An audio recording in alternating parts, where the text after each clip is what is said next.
Hello and welcome everyone to another live flight stream. Yeah, it's been, I don't know if it's been a year. Has it been? Let me check. Yeah, and yes, it's an excuse for me to make sure that the audio is okay. Those of you who have been following my live streams know that um, uh, I am a bit paranoid about sound not being that good.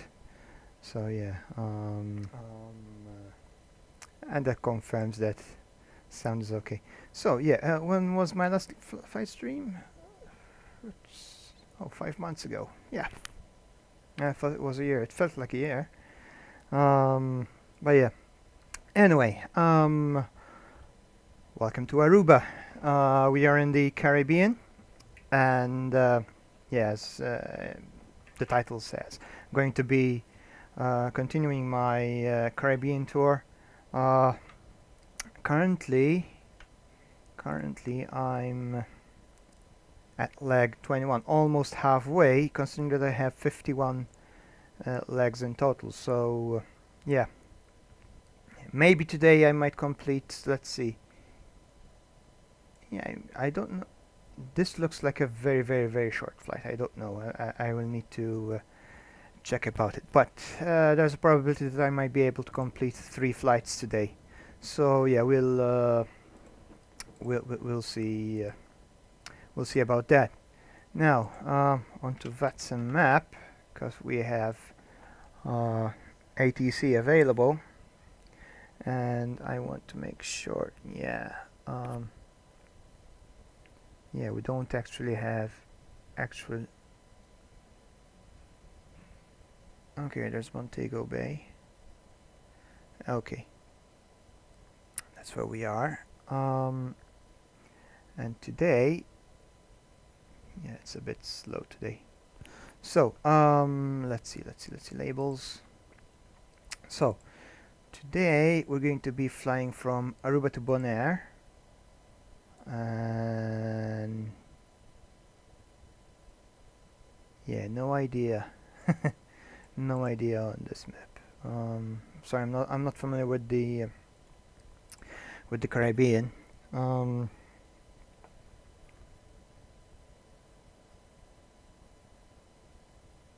Let's see. So Aruba is this, right? Yeah, that's Aruba, and oh, that's Bonaire. Okay, so we're going to be island hopping then. It will be this. Let's see, Bonaire. Still no sign of Bonaire, but it's probably this. Yeah, okay. This part's going to be a bit, yeah. Anyway, yeah, so some of you who have been very uh,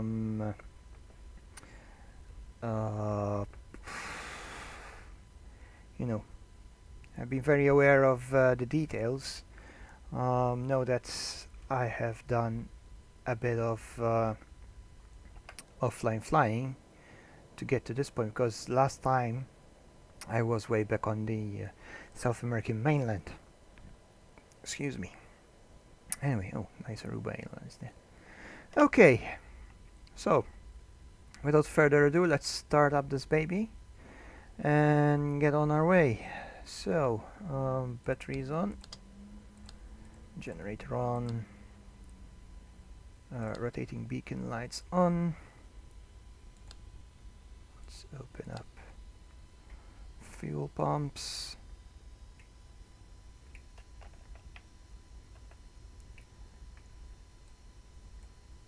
And carburetor is on.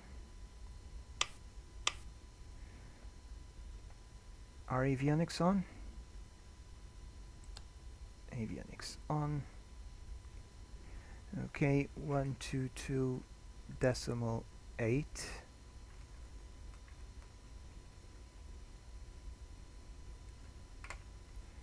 No, not.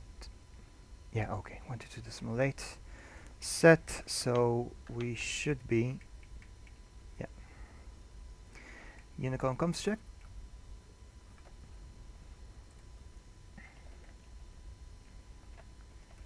Yeah, no reply. So no one's really bothering about that. Okay.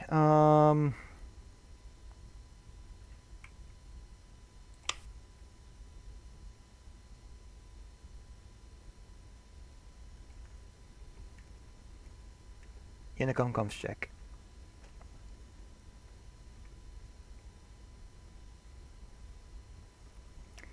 No response. Okay, so let's see. Let's start the engines. No, no, I almost forgot. I need to. Oh, come on. No. Shh. No. No, no, no, no, no, no, no, no. I busted. Oh, for. Just stop. Flying club. Jesus Christ. Okay, what was it? Yeah, the test page.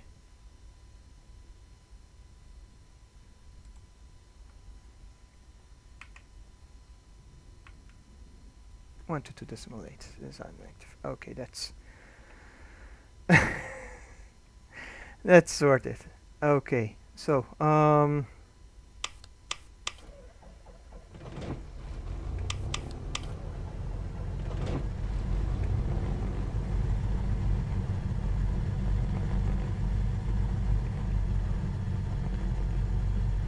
both engines are running. Okay, let's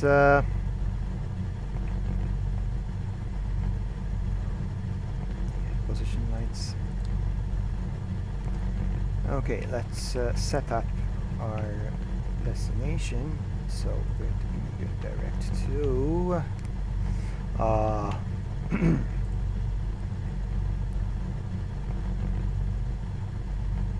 okay, Tango November Charlie Bravo. So Tango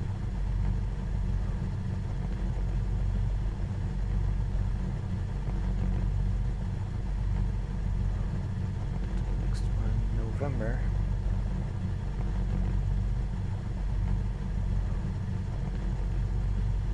Charlie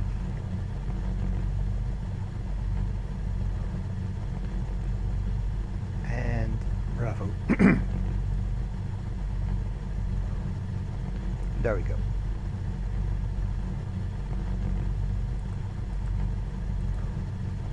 Now we have a path set. So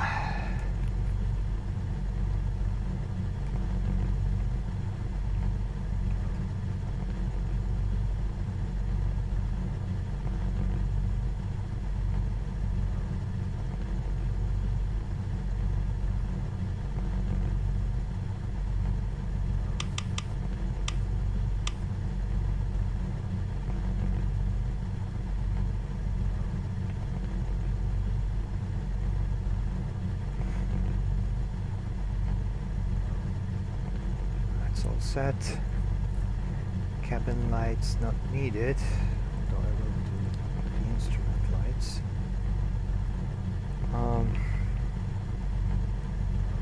Fuel panel is okay.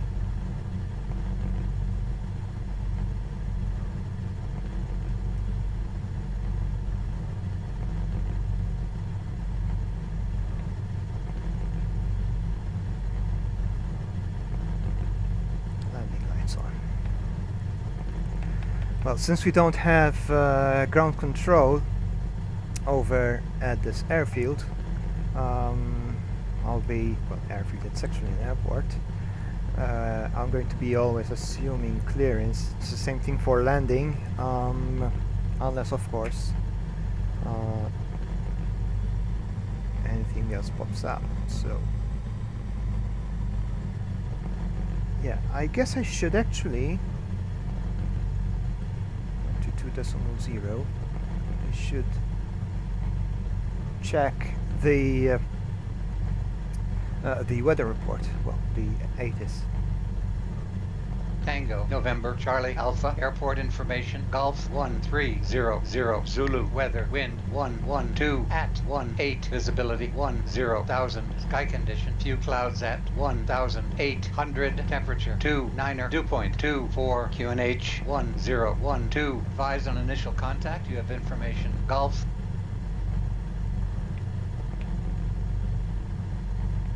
Tango, November, Charlie, Alpha, airport information, Golf 1300, Zulu, weather, wind 112 at 18, visibility 10,000. Okay. We know what the wind direction is, and yeah, okay. So wind is at 112. It's more or less due east, slightly on the south side. So yeah, wind is due east, basically, east to southeast.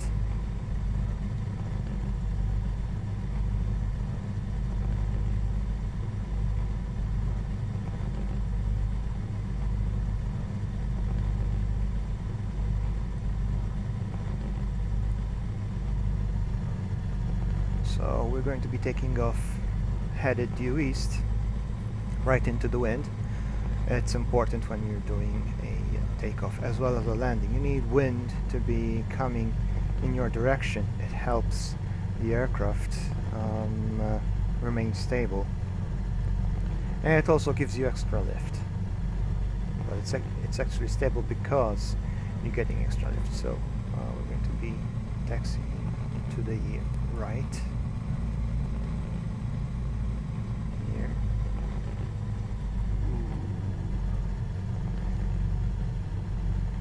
Too fast.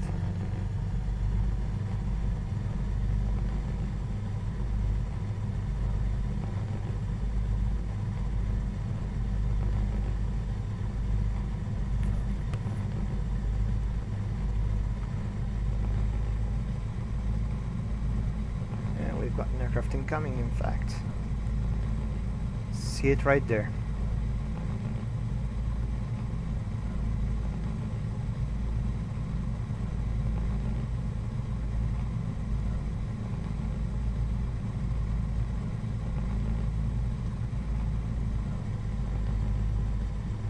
Okay, strobe lights on.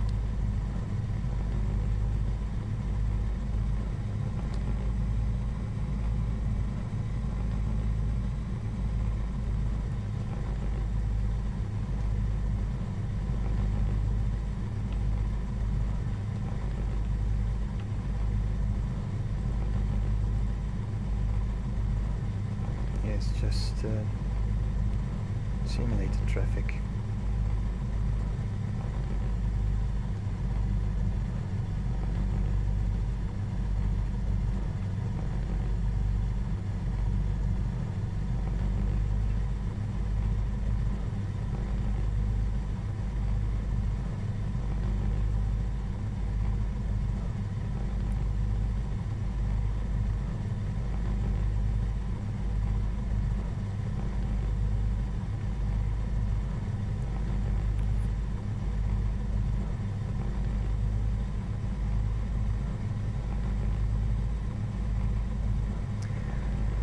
And here's a fun fact for you guys. As I was about, well, actually my flight into Aruba was a nighttime flight. Yeah,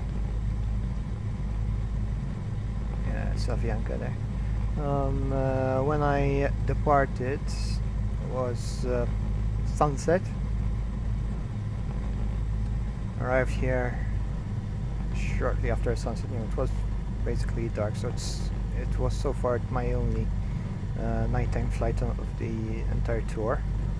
It was nice, rather uneventful, flying over the sea,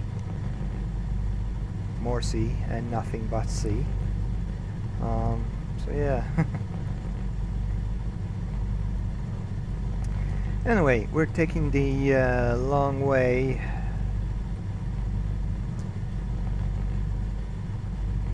to the threshold,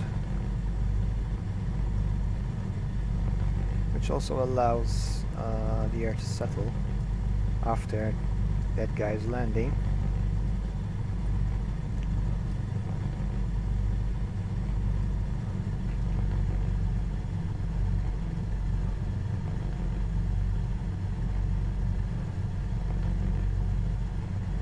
As always, we're assuming clearance. Whoa, I must have...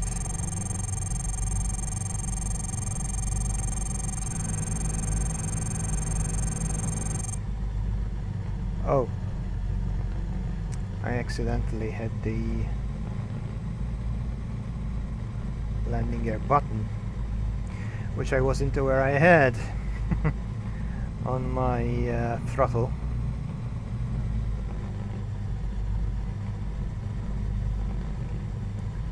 Okay.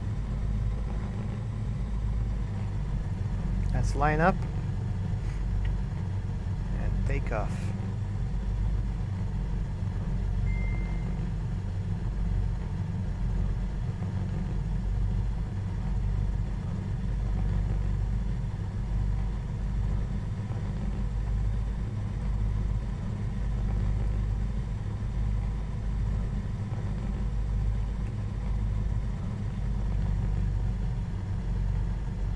Okay, we're all lined up. Let's set this to the runway heading.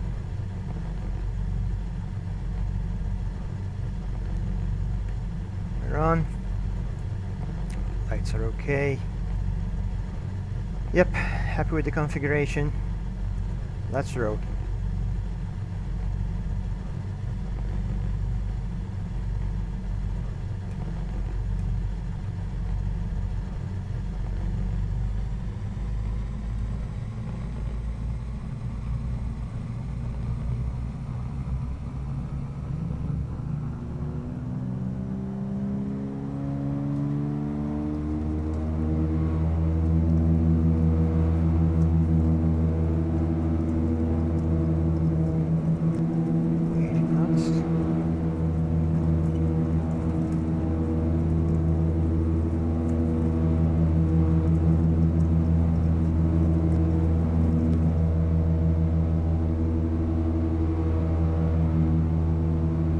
Right, you're up.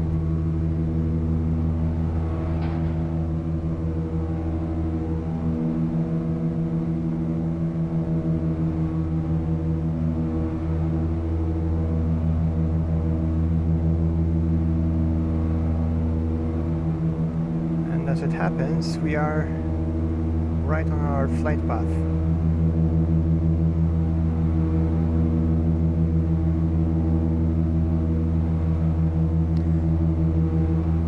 Up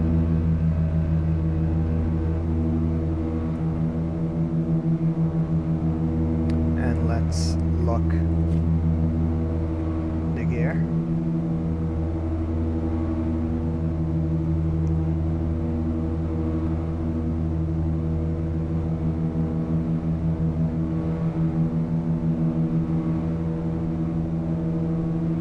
There we go.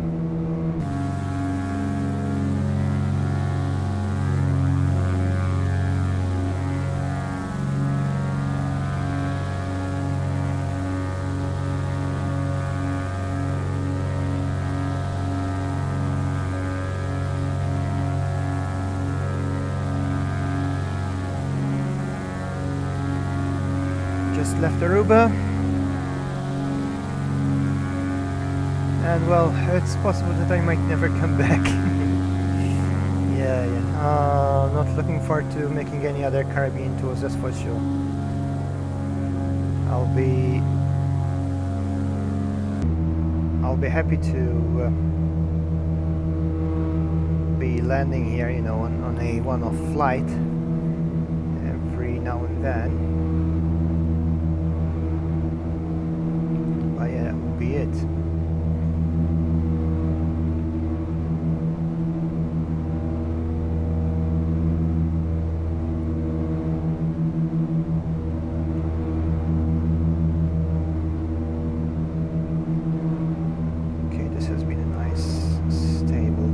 so far.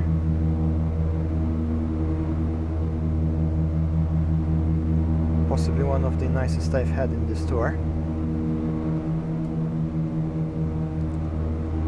There we go. All set.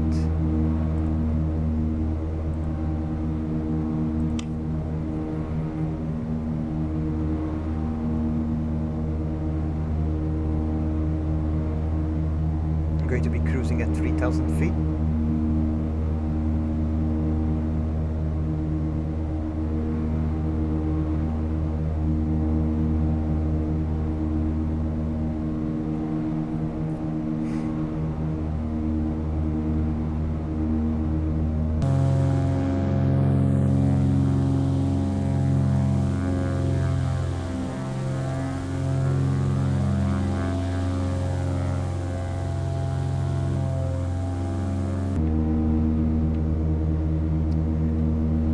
Okay, so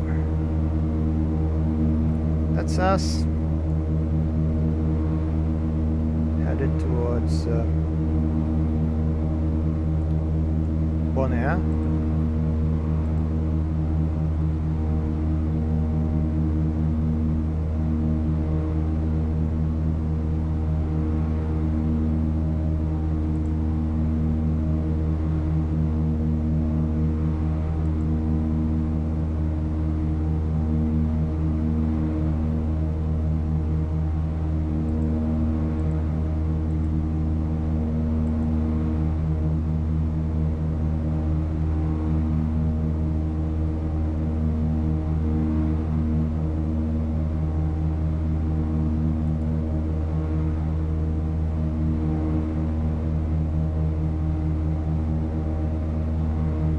Yeah, we're actually cruising at 3,200, so yeah, it's okay.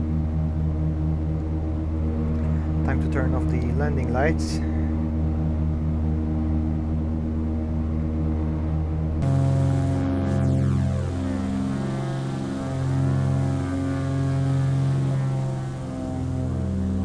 It's a bit cloudy, but yeah, nothing to worry about.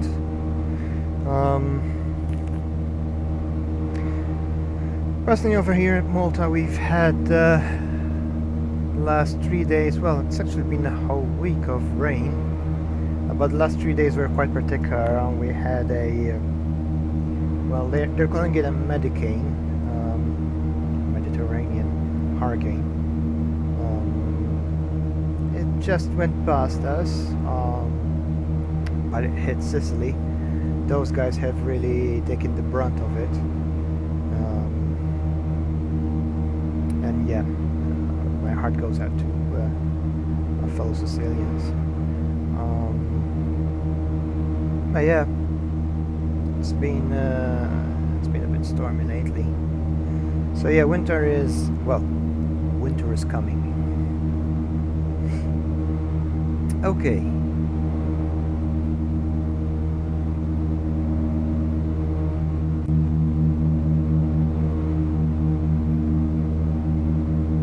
Yeah, that's basically going to be it for the next hour or so until we get over to our destination. And yes, that's recording.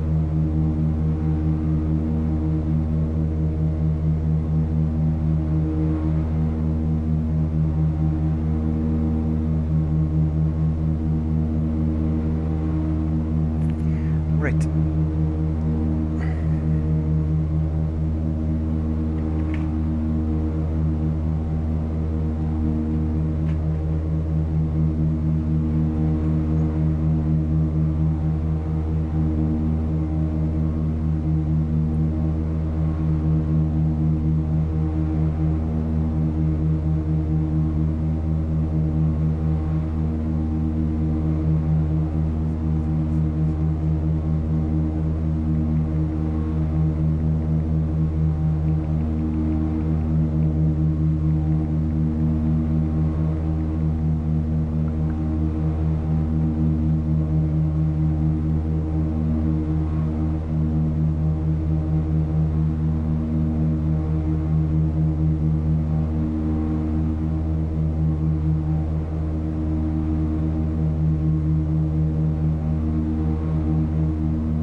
Also, so catching up from last time's live stream.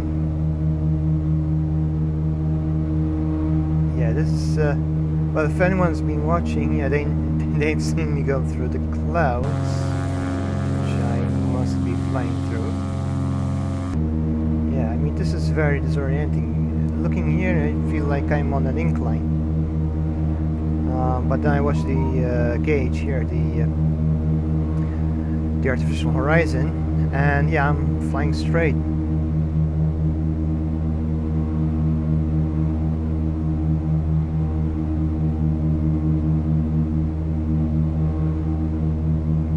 So yeah, those of you who have been watching my live stream last time with on World of Tanks, I apologize. I only realized afterwards I had not been recording the audio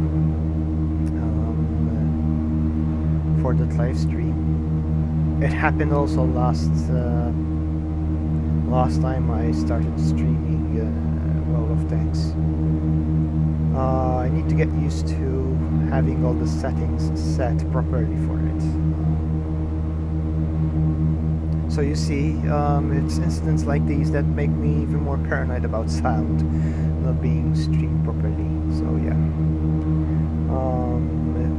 But honestly, here's a chance for me to reach out to you guys. If anyone has any tips on how I might address this problem, it would be better. I mean, it's not that much of a. It's not really bothering that much, but yeah, I mean, a bit of peace of mind would help. So just for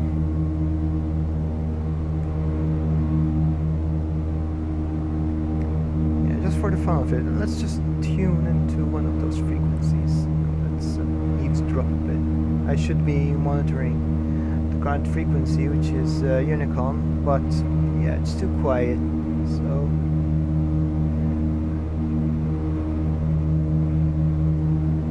there we go. So now I have tuned to 130.0. And I'm getting.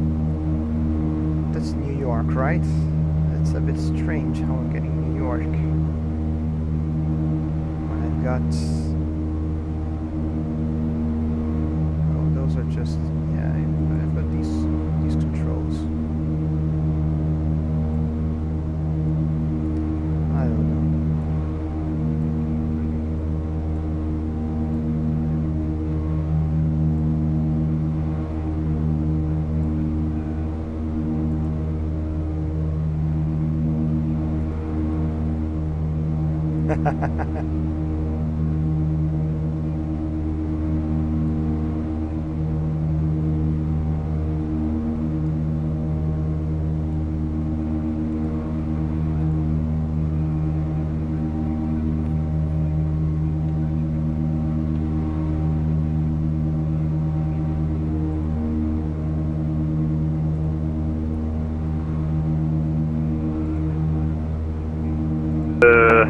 Let's say reaching waypoint 4350 north, which is the next one.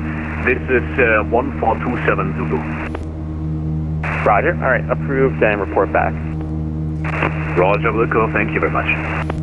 Okay, so just in case you guys didn't get that, this guy just requested a lunch break, basically. Yeah, I mean, it's nice. It's nice, and yeah, tower just letting you. Well, here's the thing. You can do these things on VATSIM. You can just radio in and control it. Listen, I need to be absent for a certain amount of time. Would that be okay with you? And let them tell you what to do. You know, whether it's okay or not. And in this case, tower, ATC replied. So yeah, as long as you don't have to make any changes to your course, be it climbing or descending or whatever, you're free to do whatever you like, and you just give me your identification, so that I write it down, you know, just so that I would be aware of you. And yeah, that was it. Once again, my settings are a bit messed up, so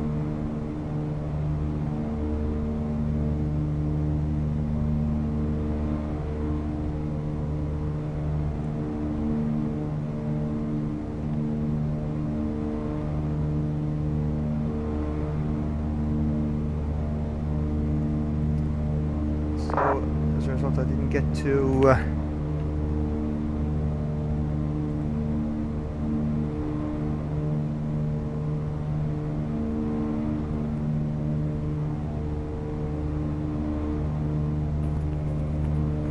I didn't get to be recording. I mean, I don't know what radio vehicle T, property request 370390 and mark 0.79. Ready to Papa Lima, Roger, stand by.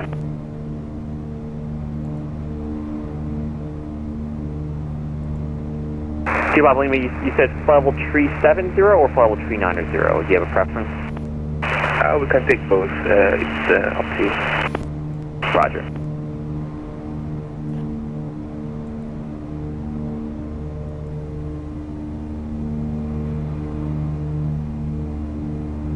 Ready to Papa Lima, climb, maintain level 370 and contact radio 130.05.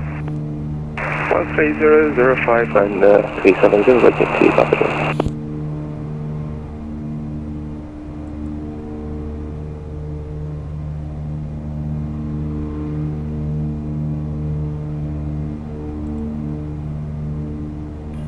yeah, that should be okay now.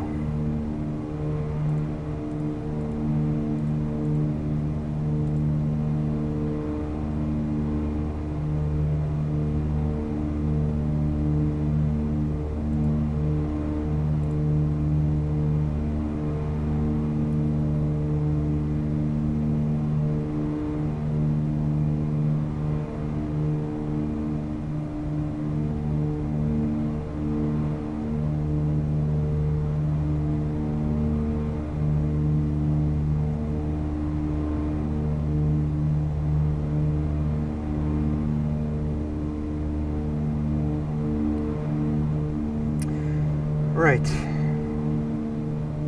So,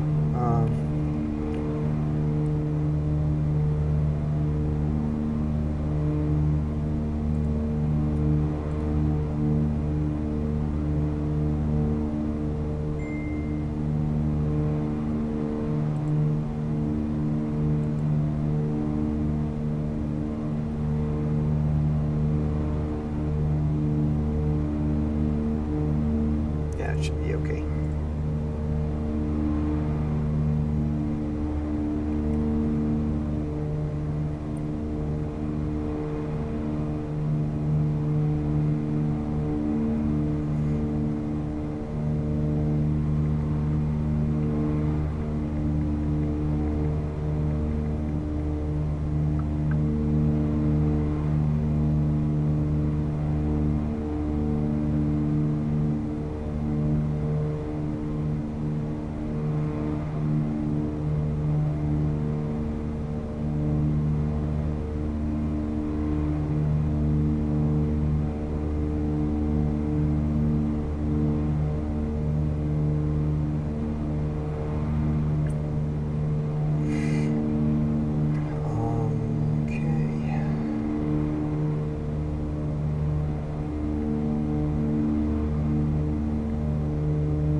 Yeah, there should be.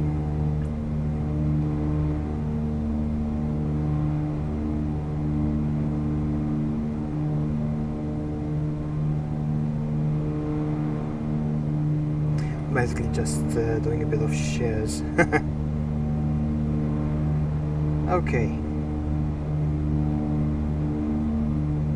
So yeah, I still have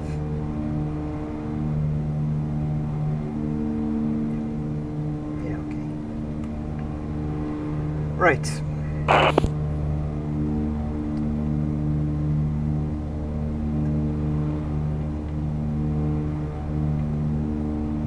Delta 78 Romeo, request 5 minutes out of cockpit. New York Radio, FedEx 9261, level 320, overhead job book. Sorry, aircraft calling Canada. Who is asking for a way? Delta 78 Romeo. Delta 78 Romeo, 5 minutes away is approved. Please report back. We will take. FedEx 96, or no, sorry, 9261 New York Radio, good afternoon. You have a cell call code. A-frame FedEx 9261, I can get it for you now.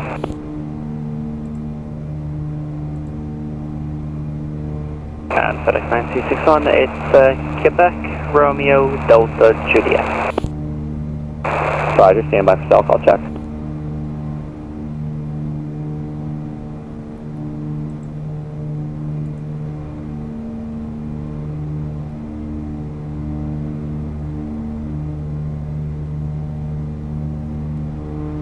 Received, FedEx 9261. Thank you, welcome.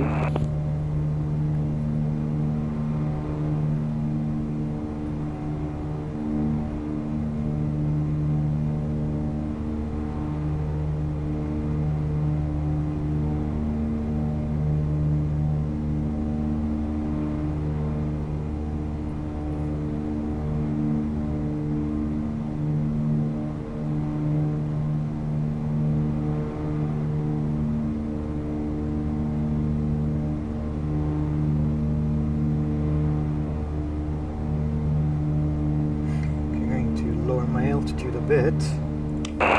New York Radio, Giant 1019, with your flight level 320. Giant 1019, New York Radio, good morning. And do you have a cell call code? Negative, Giant 1019. Giant 1019, Rogers, maintain listening watch then. Tango Shannon, hello, UPS 431, checking in right now, we are flying inside of the 350, good morning. UPS 431, New York Radio, good morning. Do you have a cell call code?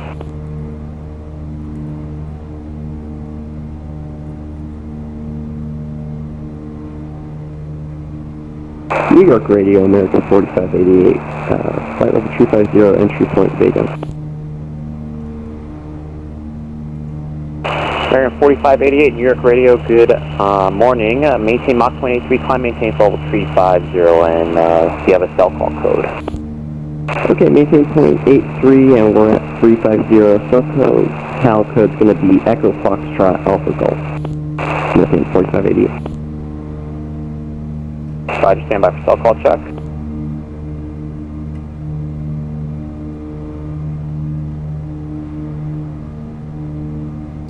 So it's 118.15.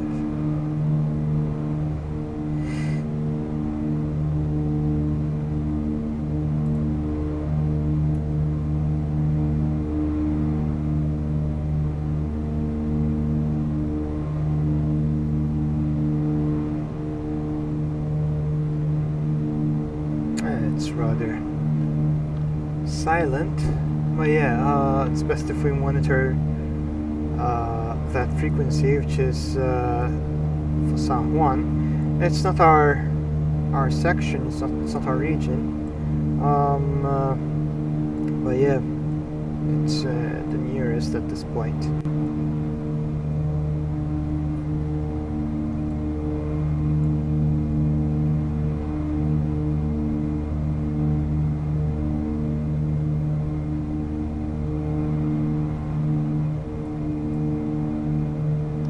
Right now we're flying over Willemstad.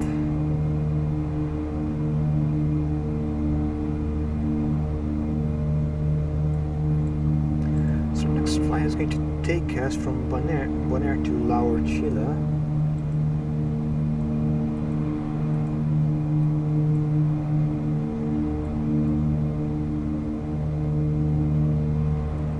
Which means that we're going to be flying over somewhere around here. Let's see. this one. And after Laurentilla, Ia de Corche, or Corche, or whatever.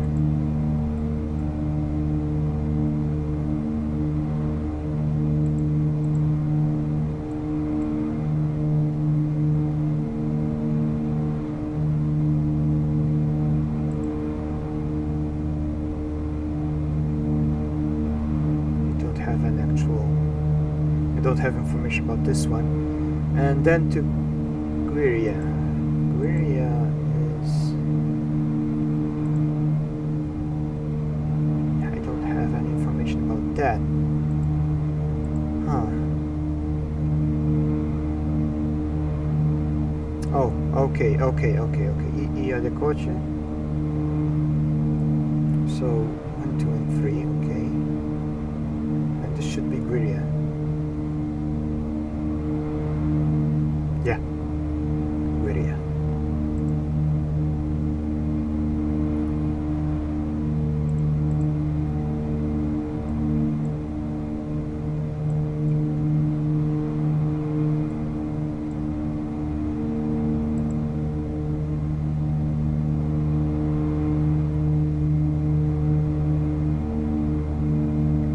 Still nowhere in the Trinidad and Tobago region. So yeah.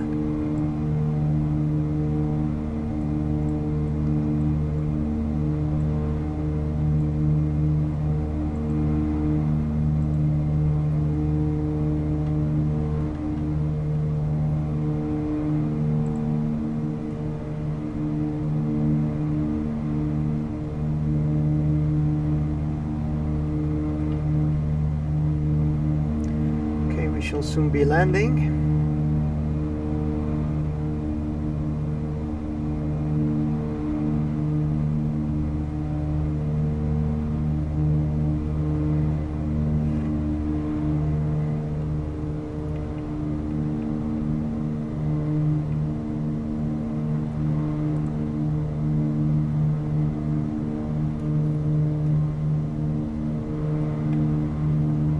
I'll be checking the ATIS. Oh yeah, going back to Unicom. So 122 decimal 0. Let's see where we pick up. We should be picking up. What's the name again?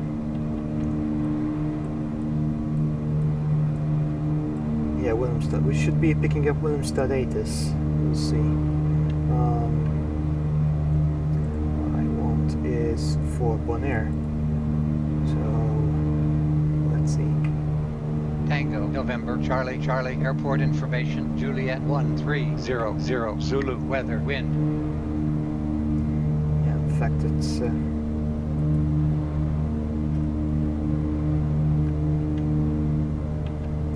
you know what, I'm going to check and see if I can. So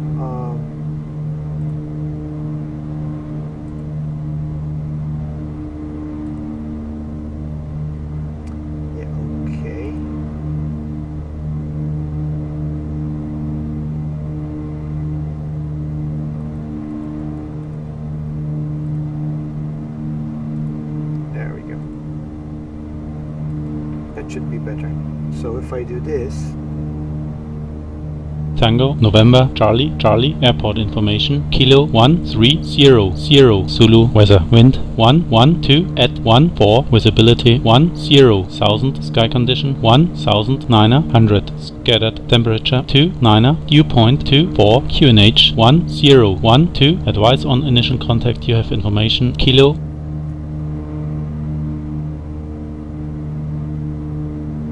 Tango, November, Charlie, Charlie, airport information, Kilo 13.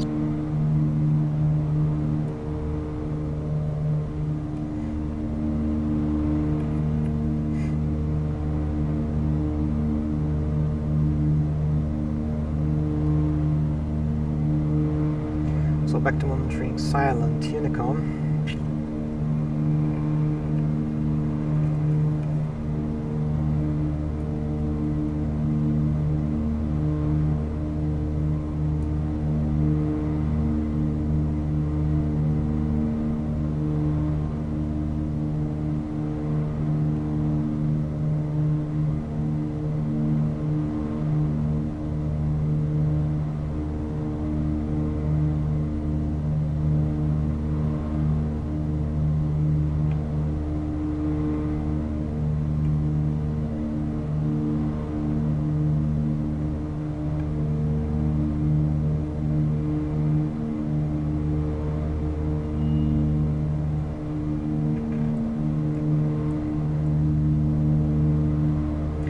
we've come a long way, you know, when yeah, there's too much stuff going on right now on this map. So we started up from Cuba. We crossed over to Mexico. You know, we've done this this whole section here. We even crossed into the Pacific side of the Americas. Well, that's what was actually somewhere around here. Yeah, over to San Miguel, and then back over to Venezuela. You know, officially entering South America. Now I'm flying over the northern South American continent. Yeah.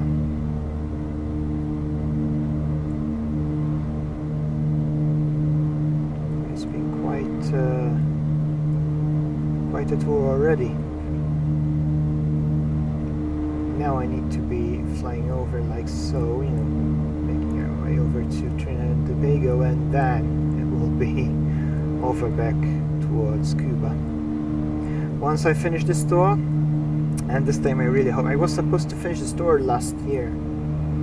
I remember saying that I was supposed to be back in Europe by Christmas or New Year this year. That didn't happen. Let's see if I manage to do it this year, at least. So yeah. Once I finish off in Cuba, it's over back to the States with Fly UK, and this time I'm going to be making my way back towards Europe. So we'll see.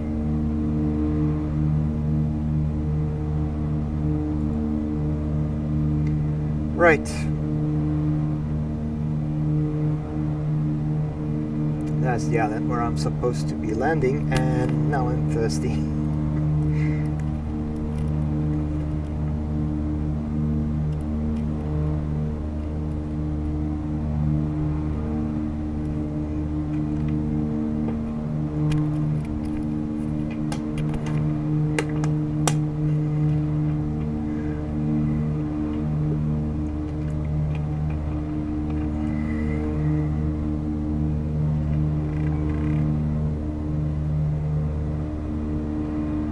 Right.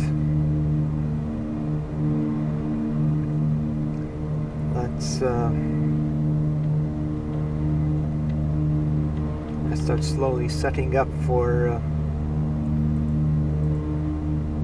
landing.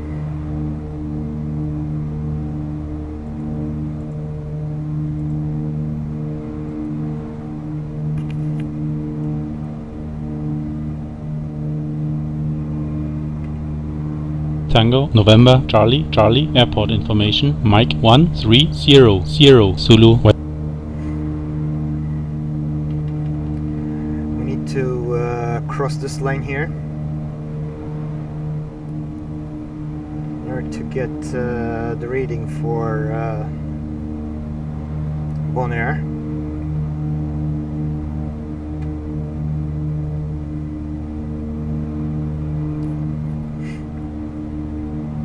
That's the problem when you don't have ATC available. You have to do some of the stuff by yourself, which is okay. It's what real life pilots would do anyway. When you have ATC, you have the facility of asking them for directions. Well, basically having them guide you in, which kind of facilitates stuff for you as you're flying. But then again, these are not very busy skies, so it's not that hectic anyway. But we'll see. Now,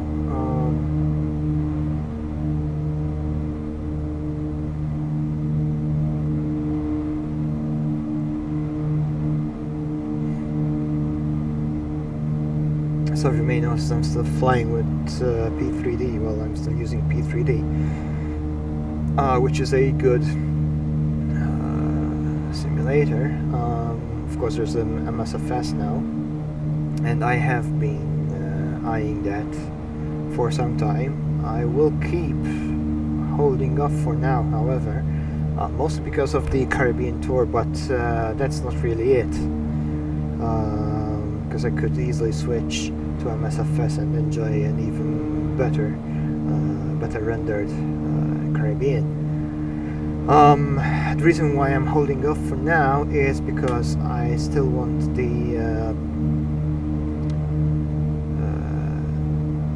publishers to catch up with MSFS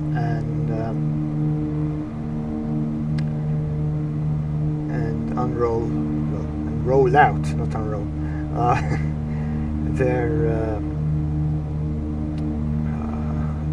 their products which they have successfully brought to us to P3D. You know, things such as the 737 from PMDG, as well as the 777 and the 747.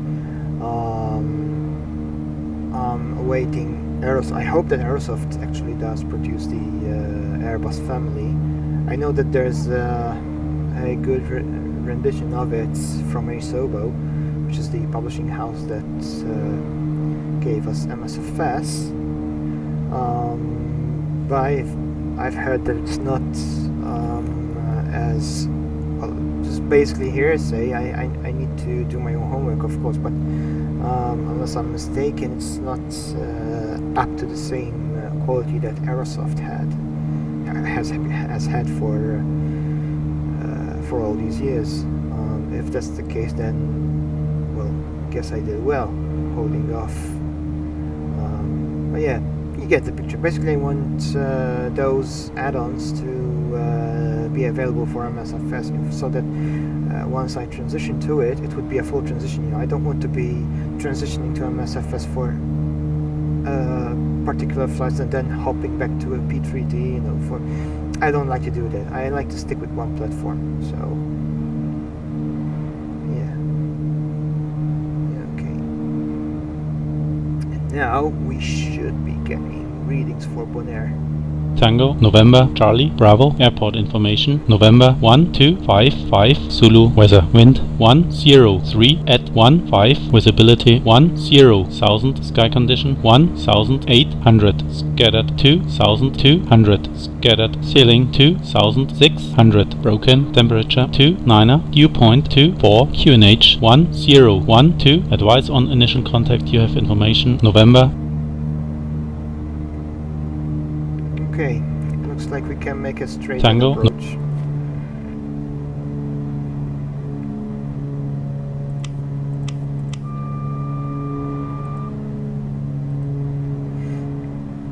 We've turned off the autopilot.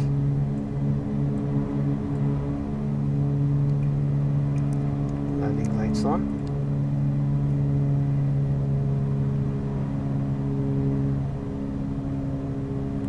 Pulling back on the throttle to initiate our descent.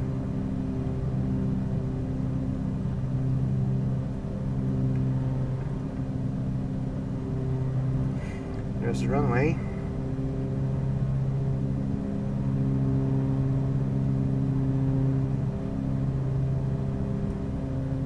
And just over there you can see there's an aircraft making its approach as well. I don't see any other aircraft in the vicinity, so we're going to be number 2. Number 2 for landing, that is. Okay. Did I? Yeah, it's okay.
Okay, I'm slowing down as much as I can, because I really don't want to be overtaking this guy, but he really seems to be flying slow.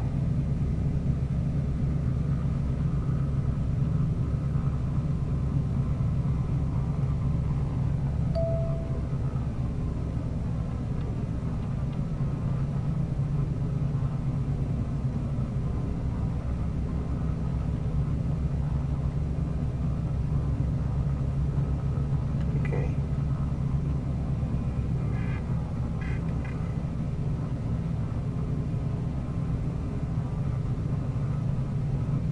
Yeah, I'm gonna have to go around.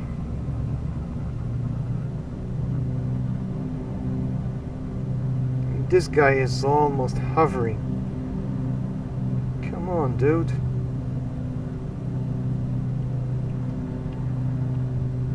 Is he a VATSIM flyer? No.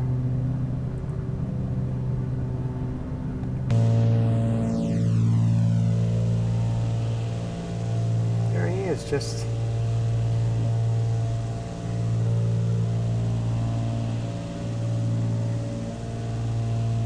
It's gotta be this guy. It is. And that's my aircraft there.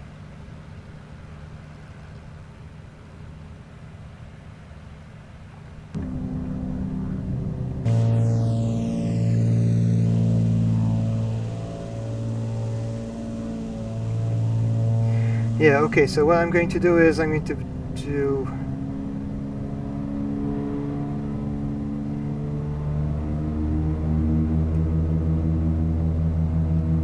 flaps up.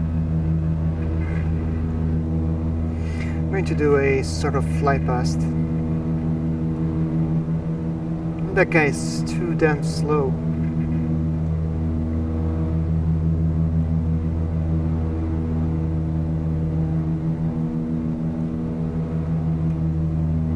So I will circle around the airfield. Yeah, I had to check. And come back around for landing.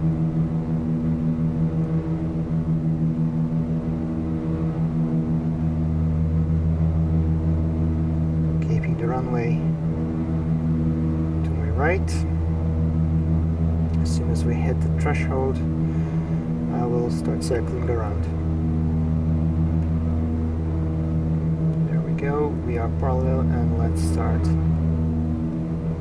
our turn.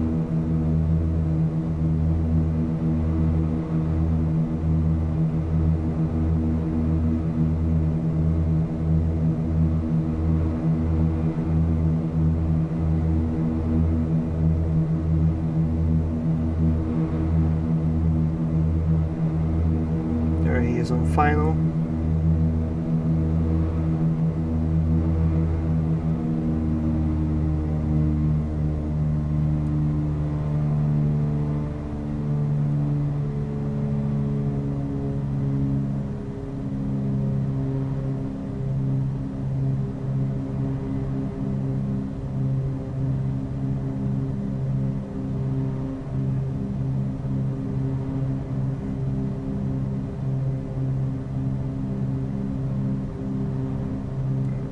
Lining up behind him.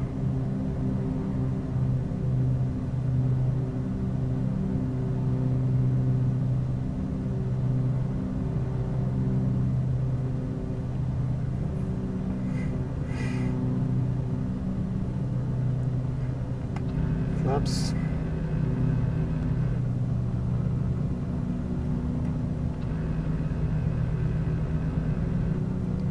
Okay, he's touched down.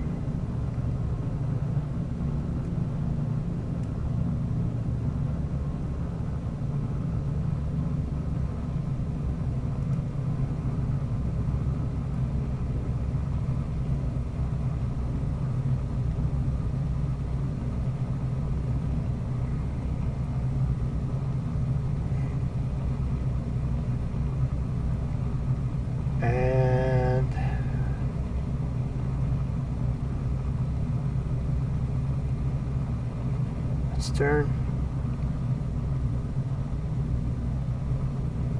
Gear down.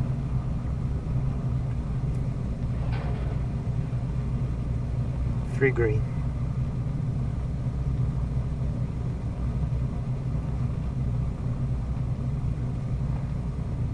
Flaps full. Watch that speed.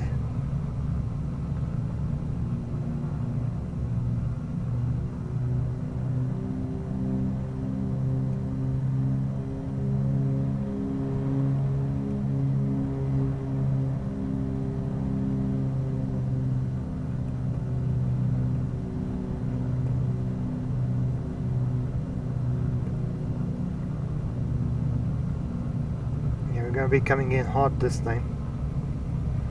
Thanks to Mr. Britain Norman there. Britain Norman. Islander. Yeah. Okay.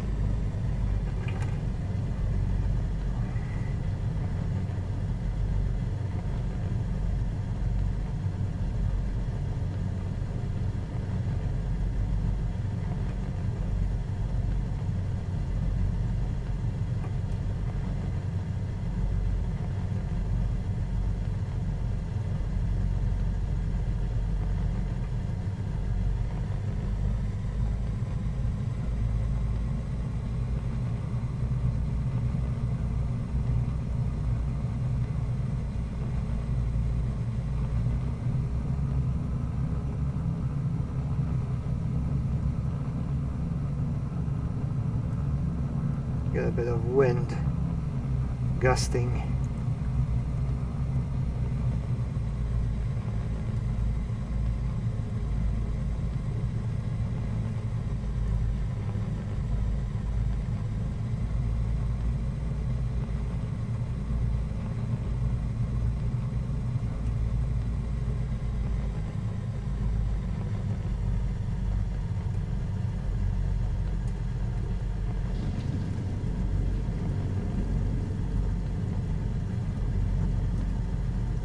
Okay, welcome to Bonaire.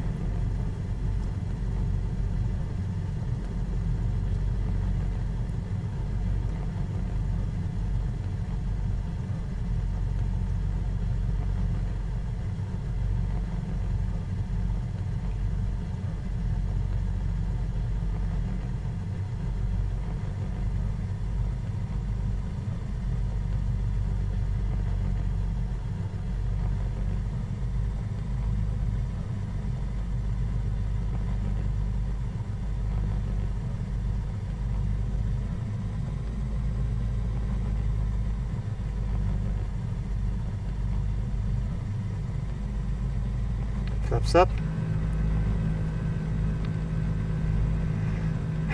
Right.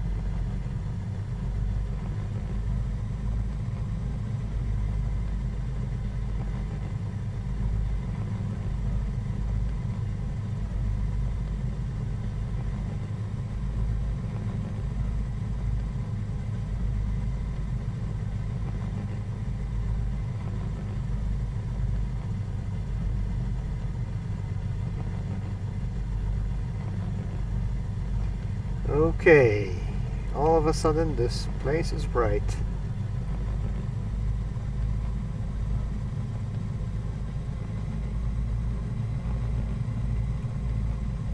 Let's park next to the Britain Norman.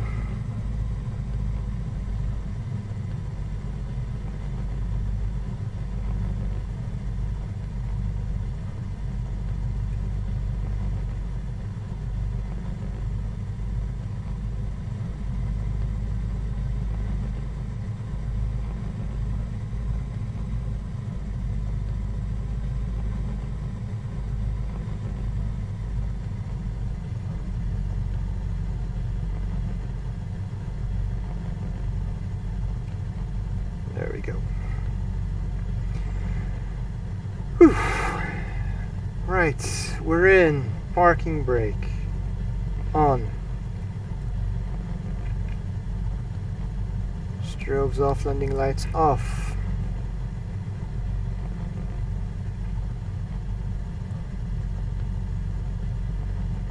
Yeah, leave the carburetor on.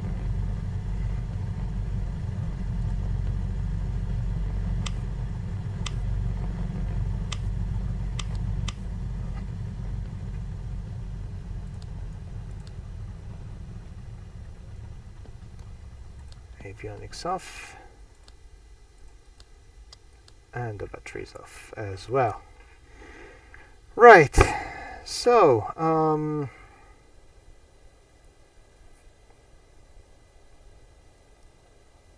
are those guys, are those cars driving on the runway?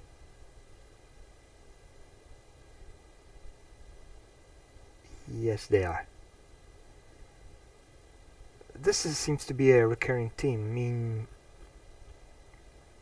I've been seeing cars driving over runways all over the bloody Caribbean. I don't know if... Yeah, whatever. Anyway, alright, so let's log this flight. And there we go. And let's start the next one. So, next flight is going to be... Yeah, I've done that. So it's Laugia. Yeah. So, Sierra, Victor, Lima, Oscar.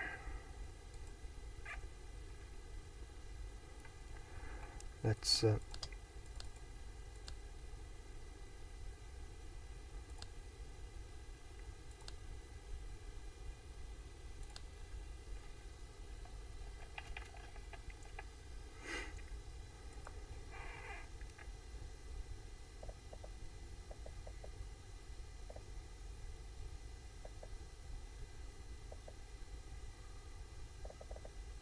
Victor.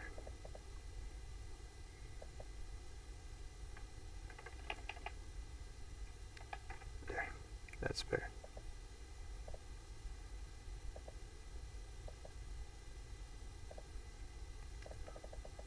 Lima.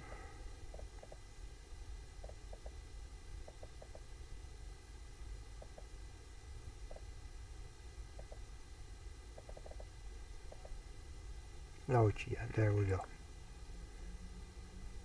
No, you idiot.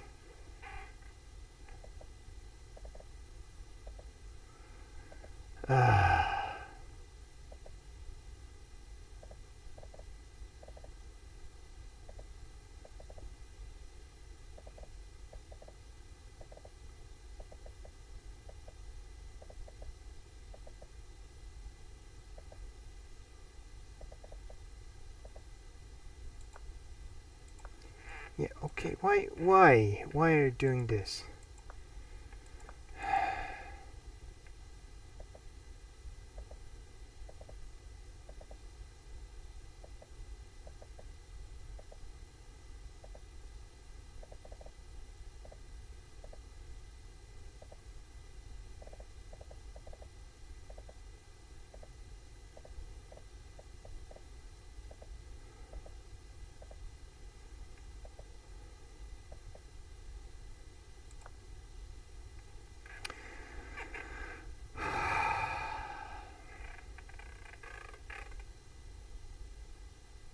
Oh yeah, that's why. It's my fault. It's my fault. It's my fault. It's my... Oh, Jesus.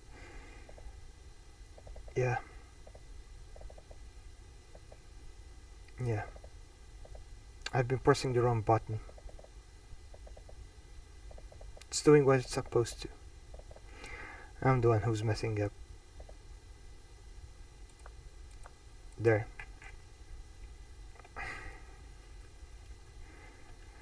Okay. Yeah, that was a stupid moment. Okay. Let's fire up those engines.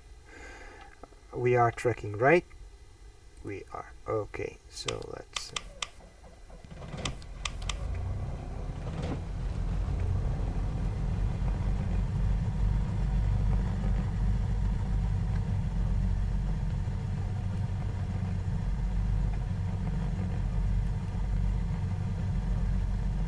So flaps are up.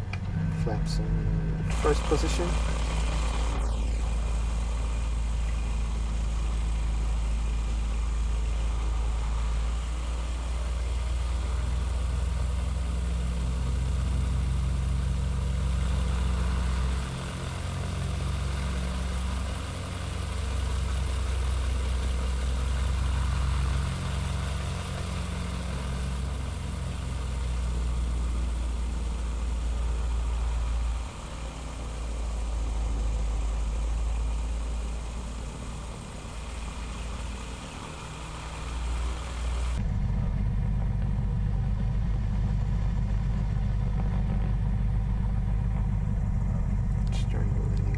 And strobes.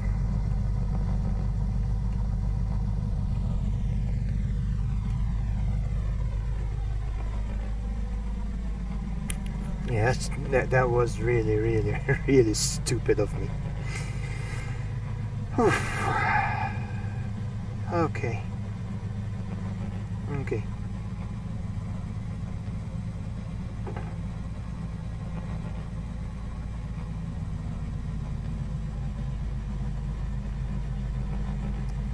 We don't see any aircraft.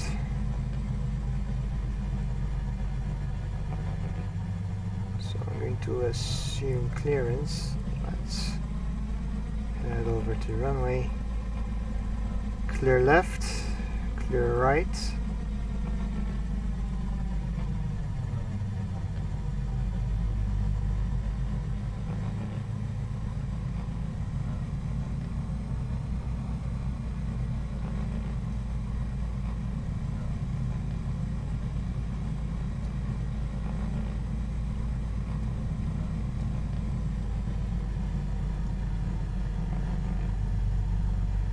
Whoa.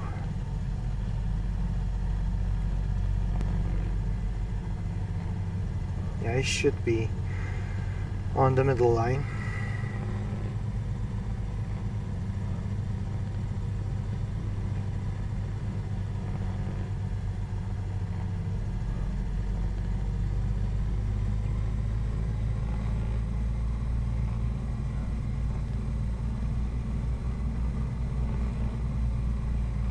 Still don't see any aircraft, so it's still clear.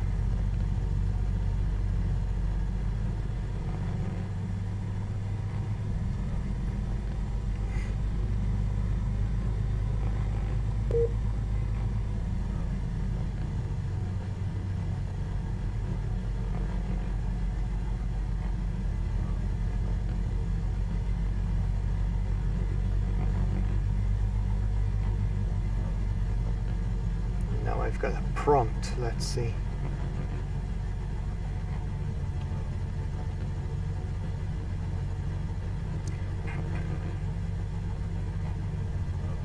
Okay. Yeah, there.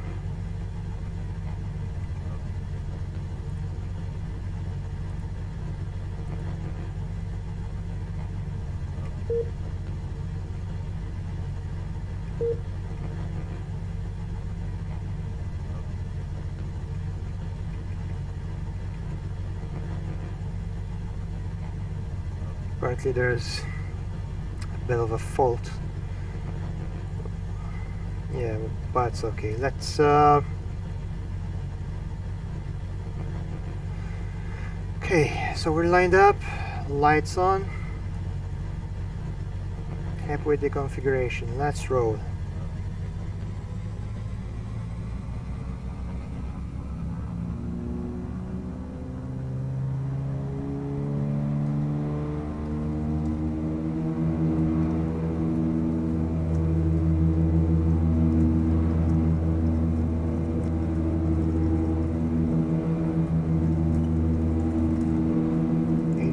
rates.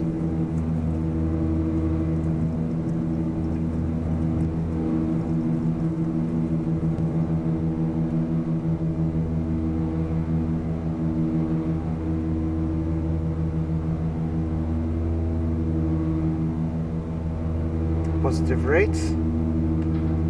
Europe.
Whoa, okay.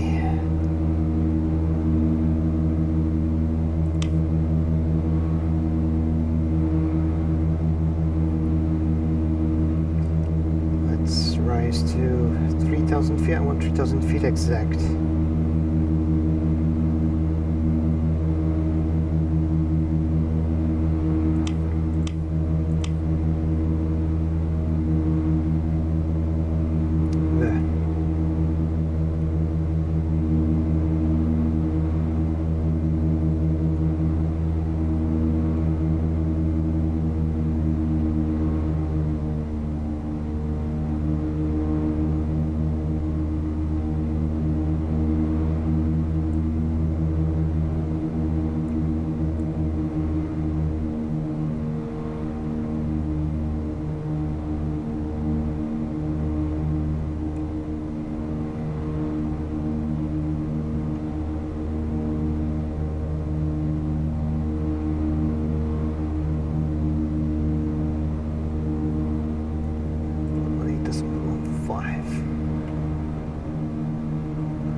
Okay, so there's an issue apparently.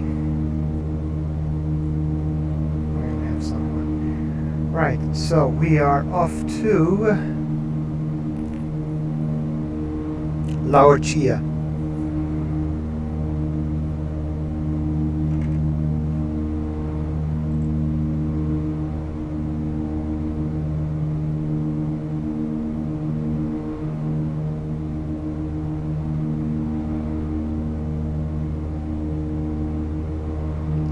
Which I have reason to believe is this.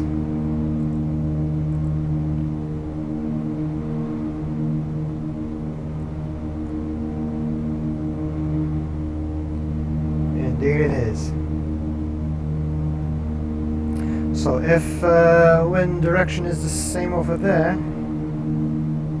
we should be landing straight on like so.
Clear skies and loads and loads and loads of ocean. Well, not ocean, it's actually the Caribbean Sea. Yeah, this is the thing that really irks me sometimes. You know, where we're going to be on a straight path, flying over nothing but water for for quite some time now. So yeah. Okay, yeah, this kind of makes me get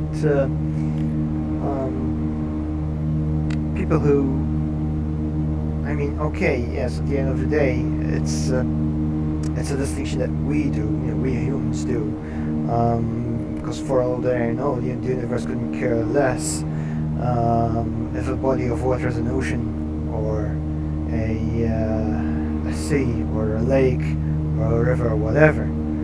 It's something that we distinguish between, just so that we get each other as what we are referring to. But still kind of ticks me off, because an ocean is an ocean, you know, it's a big body of water, it's a really big body of water. A sea is smaller. And, you know, if an area is judged or classified, listed or named as a sea, well, what the heck, you know, it's a sea. Don't call it an ocean. Right.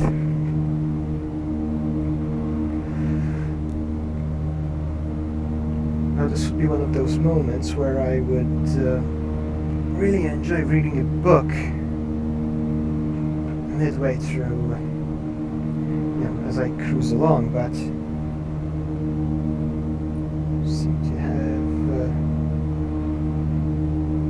seem to be a bit in a shortage of those. So yeah.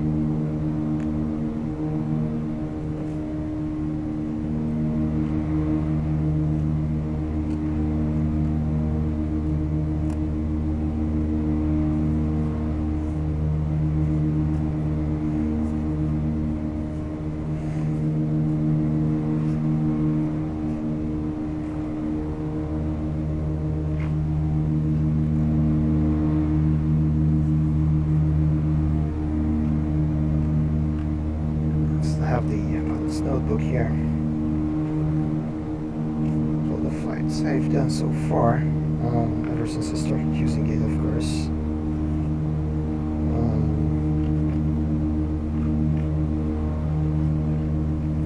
Yeah, so just so you guys know,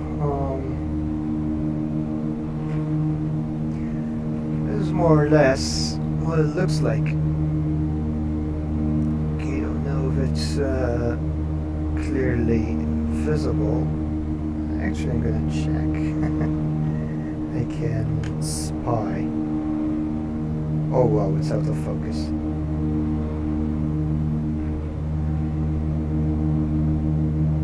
Yeah, it's definitely gonna stay out of focus. For some reason, it only gets. Yeah, but this is basically it.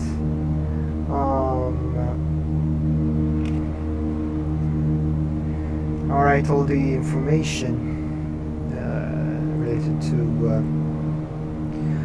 a flight. So I have, you know, this is mostly useful when doing commercial flights, not tours like these. You know, I mean, I'm just hopping from one island to the other, and that's it. You know, I mean, don't have any other stuff to do. I'm flying VFR, which means that I'm completely dependent on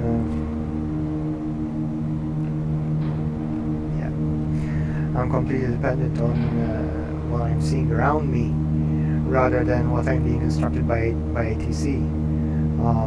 Besides, I don't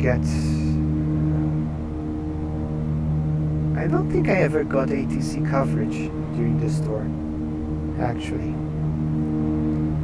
So yeah, but when I'm flying commercial flights, you know, with jets, this is what I end up using. At the beginning of the flight, I list down my call sign, just in case I would need to make reference to it, you know, because call signs change according to the flights. It's basically the flight number. So yeah, it's important to have a good reference for it. So I write it down there. I write down the departure airport and the arrival airport, the aircraft type, and its registration if necessary. I'll always, that really depends on. Yeah, but I do write the aircraft type and my starting stand, you know, where I'm parked at the beginning of the flight. Any ATIS information, you know, for example, I have, yeah, sometimes I write the frequency. I also have the information code, you know, in one particular case it's information India. I have another one with information alpha. QNH reading, it's very important. It's basically what you hear at the end of the ATIS message, and you know, let's just play one. You've already heard this during my live streams, even in this live stream. So this is a typical ATIS message.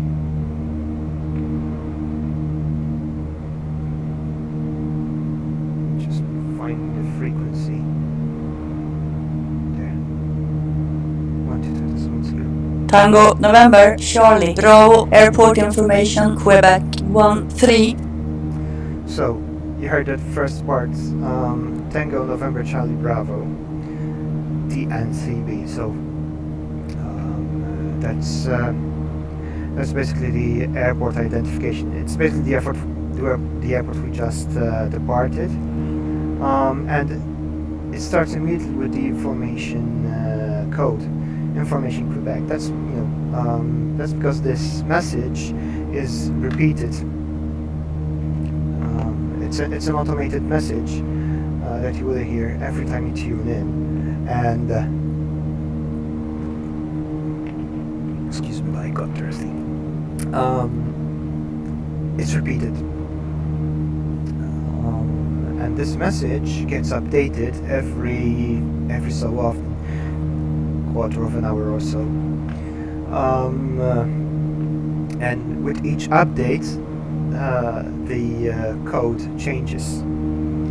It's basically the letters of the alphabet. So we start from A, Alpha, to Z, Zulu. Okay. So this is information Quebec. next time it's changed, it will be the next letter in the alphabet, which is R, Romeo. Okay. Tango, November, Charlie, Bravo, airport information, Romeo 1355, Zulu, weather, wind 113 at... So, in fact, it changed to Romeo. It has just been updated. And next we have a set of number 1355 Zulu. 1355 Zulu is basically the time. Okay, Zulu time. It's if I'm not mistaken, Zulu time is basically GMT. But it's universal time. So 1355 is 5 minutes to 2 at GMT. And then I interrupted it just as it was about to give the wind reading. Now here's where the QNH comes in. Listen to it.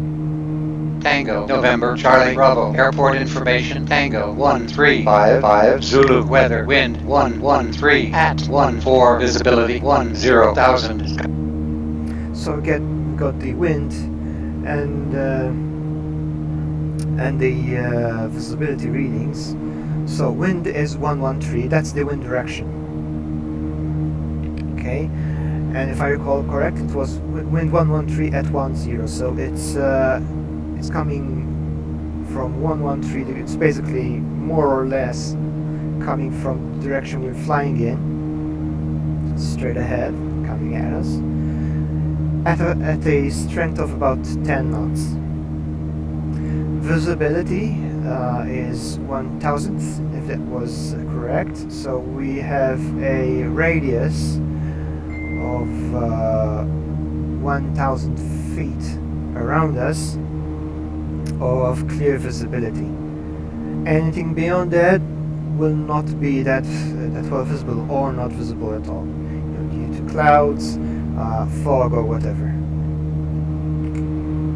Tango, November, Charlie, Bravo, airport information, uniform 1355, Zulu, weather, wind 113, at 14, visibility 10,000, sky condition, few clouds at 1,800, temperature 290, dew point. Okay, visibility is 10,000, 10,000, not 1,000, my bad. And also we got the cloud altitudes. It states what the how high. Well, it's not taken as where you will find clouds, but it's taken as the least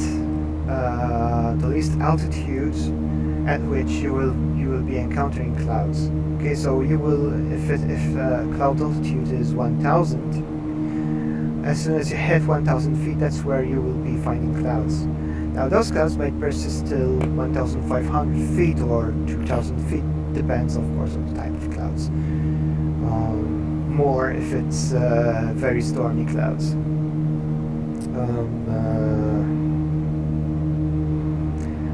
Then, yeah, we got a temperature reading.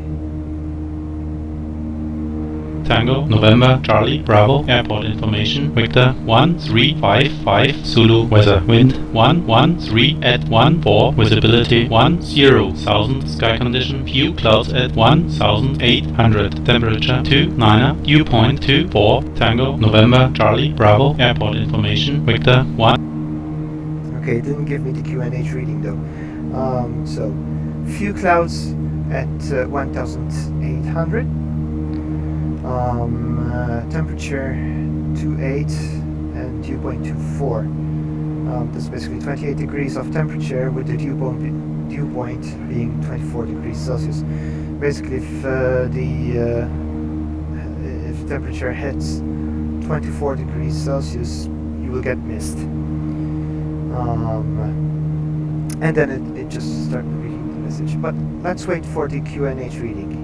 Tango, November, Charlie, Bravo, airport information, Whiskey 1355, Zulu, weather, wind 113 at 14, visibility 10,000, sky condition, few clouds at 1,800, temperature 29, dew point 24, QNH 1013, advice on initial. So QNH is 1013. Basically, that's the end of the message. It then states that you need to advise that you have the information. In this case, it's whiskey. So QNH reading helps me set the barometer here. It's currently at 1012. Let's set it to 1013. Well, I said barometer. It's not actually barometer. There we go.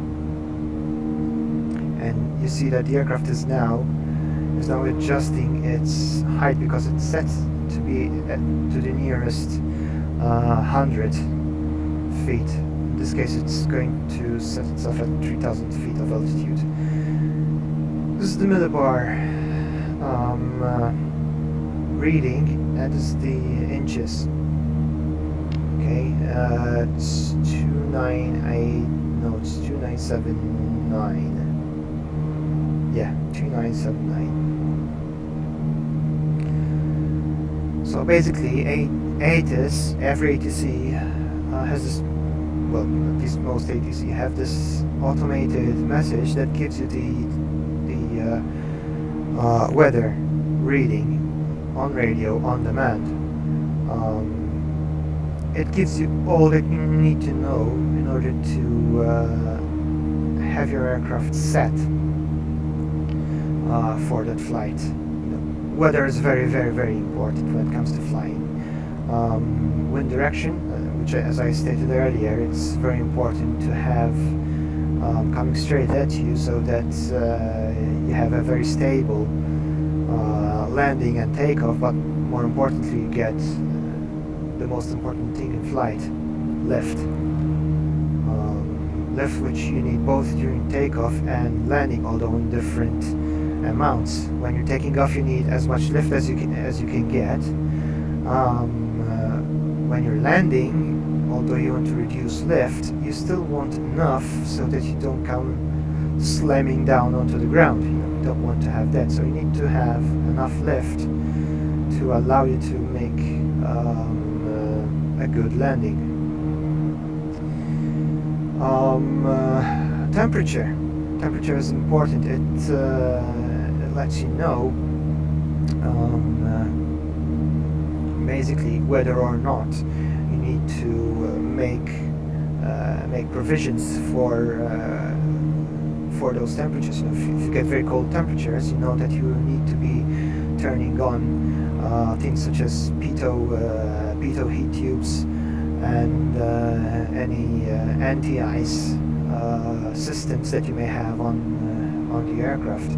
Although that is also subject to other weather conditions, such as, for example, whether or not you have rain. Typically, if it's clear weather with very few clouds, you don't need to bother that much about anti-ice systems until you are at a certain altitude. But in rainy conditions, it's best to turn them on for good measure, just so that you don't end up with ice forming on your wings, because that would be catastrophic.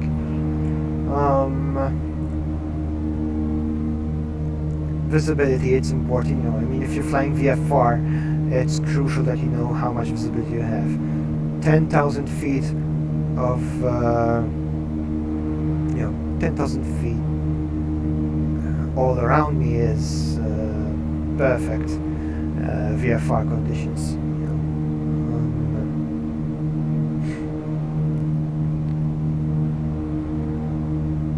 What else?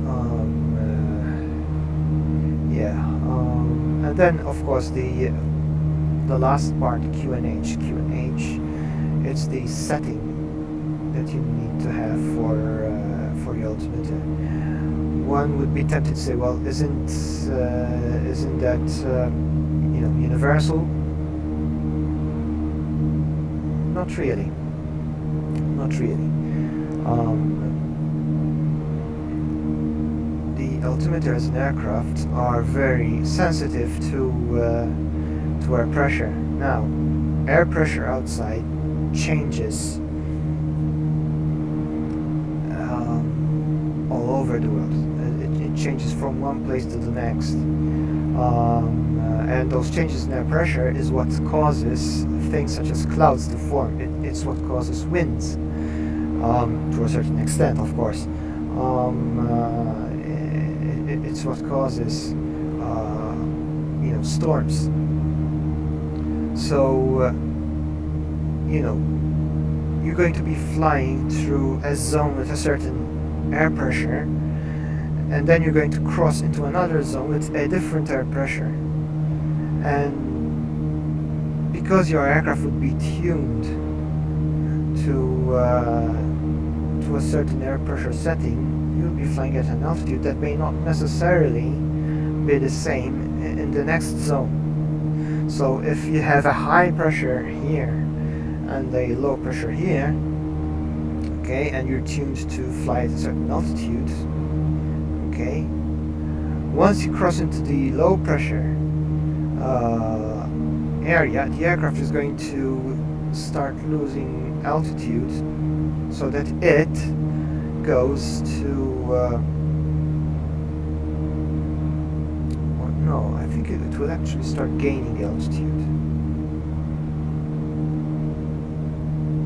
Yeah, it will. Well, anyway, it will change its altitude. It will definitely change its altitude incorrectly. Okay, to what it thinks is still the altitude that you set it to. So if you set it to fly 3,000 feet, it will seek 3,000 feet in the current air pressure reading.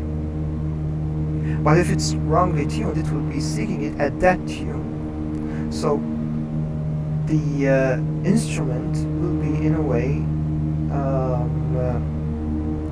it will be tricked, which is why you need to tune it to have the correct reading. In fact, when you are dealing with ATC will be reading your altitude, your actual altitude.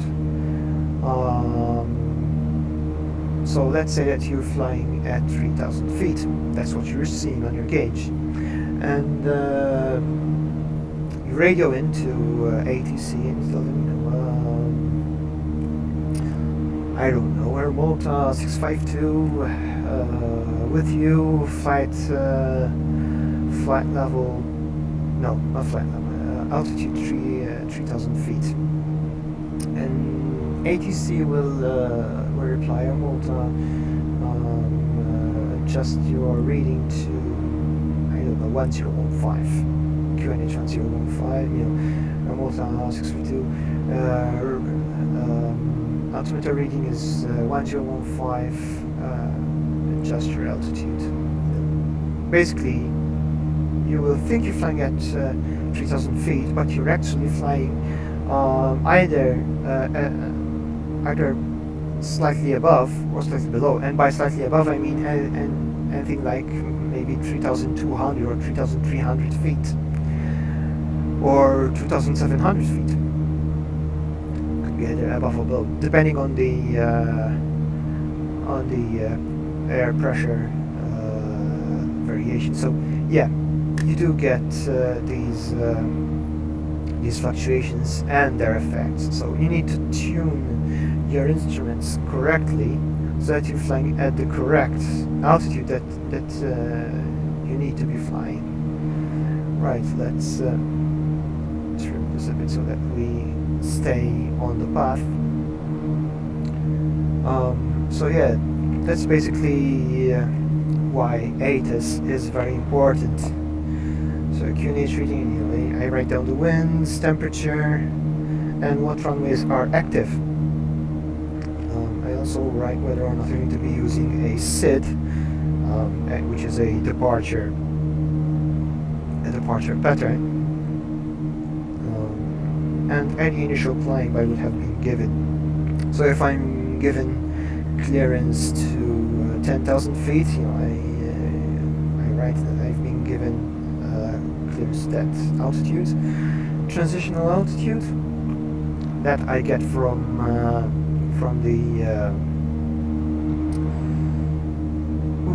the airport charts. Okay, and any squawk yeah, that really didn't come out right. Any squawk codes I would have been given by ATC, and then it's more or less similar for the destination. You know, I write ATC information, QNH readings, winds, and what runway I'm going to be landing in, depending on either the ATIS information or whatever ATC would have instructed me. Whether or not I will be using a star, which is an approach pattern. In that case, I would write it if any would have been assigned. Otherwise, I would pick out one from the airport charts, provided that there would be any. Again, transition altitude, and what destination stand I would be going to, if any would be pre-assigned. I also have a column where I can write the frequencies for delivery. Now, delivery is basically the first point of contact when you are parked on the ground. When you're parked and you're still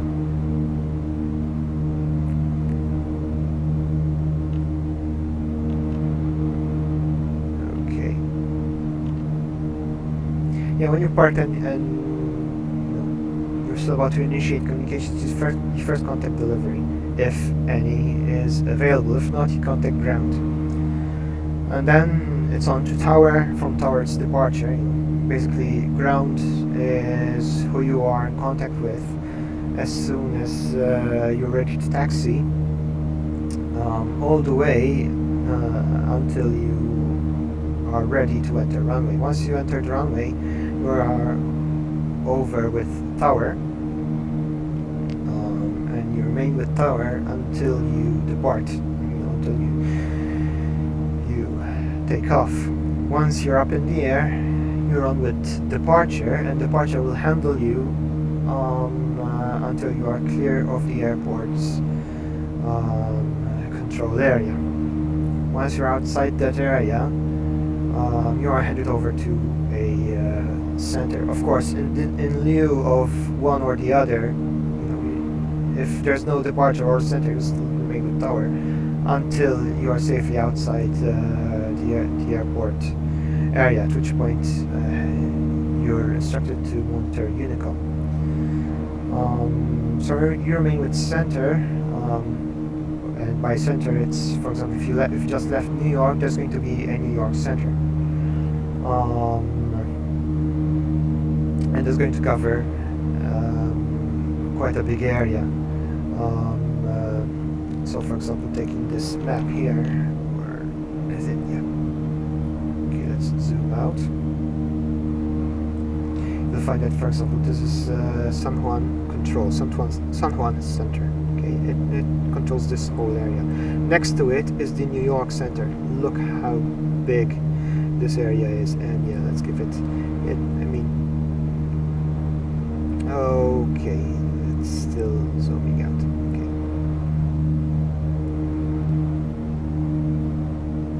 let's give it time to. So yeah, this is New York center. Look how big this area is. Next to it is another New York segment. Yeah, another New York center. Then you have Washington Center there, Atlanta Center. This is Jacksonville Center. This is Miami Center. Yeah, Miami Center, and so on and so forth. Okay, you get these large regions of air traffic control, which control traffic on a larger scale. And then, you get approach. It's basically the approach equivalent of the departure. Back to tower once you are about to, once you have the runway in sight, and so you are going to commit to landing, it's over to tower. You stay with tower as long as up until you leave runway. Once you leave the runway, you're transferred to ground, and that's it. So that's all the frequencies I can write as I'm, for example, they tell me contact tower on 121.8. I 121.8, just in case I'm a bit busy doing something else, just so that I don't forget it. Yeah, that's basically it. So it's quite a neat piece of, it's quite a neat tool to have. Anyway.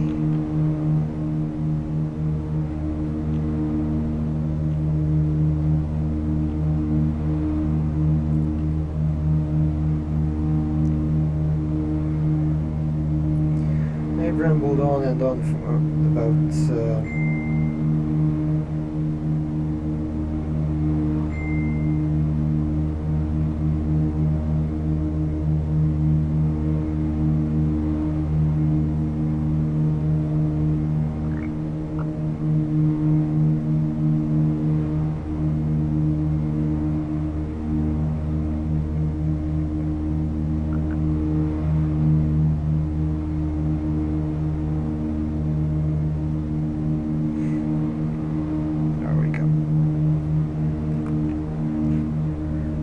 about fly UK procedures and the handbook, but yeah, it's really useful.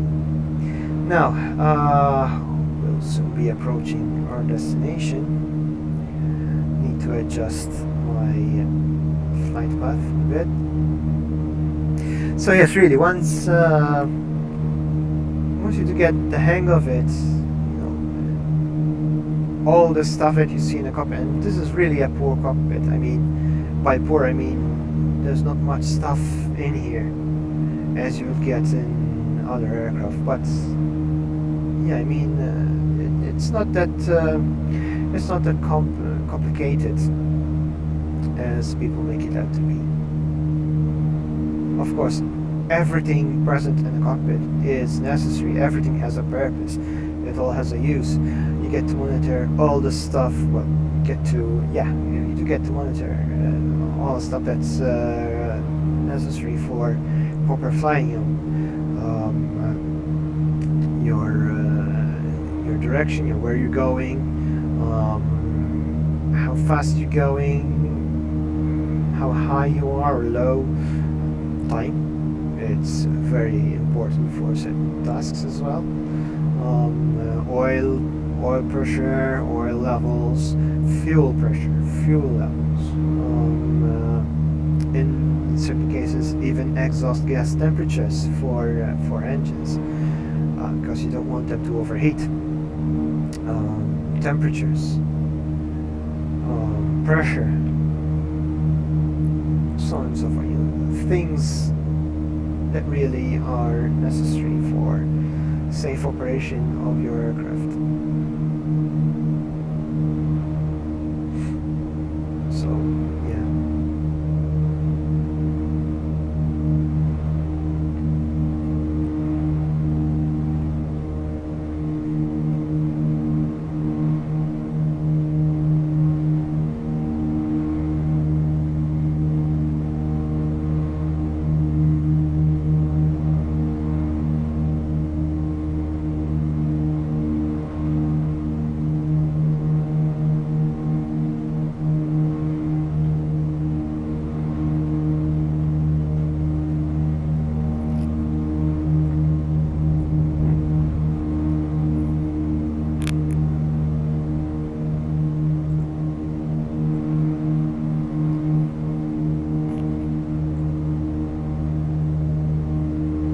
So we're not going to be getting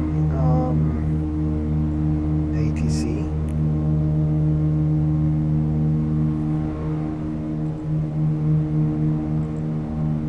From Laochia, it's Ia de Coque.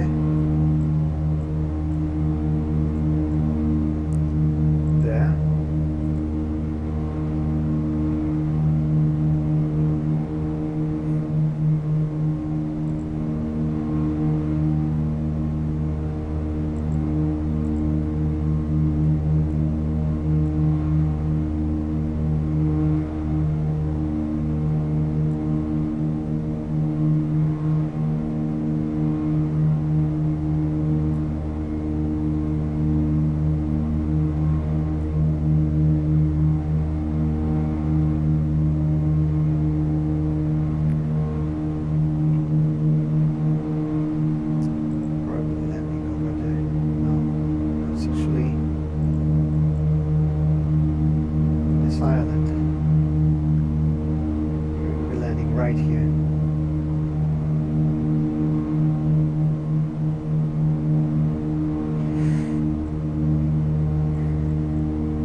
Okay, it's getting cloudy and possibly rainy.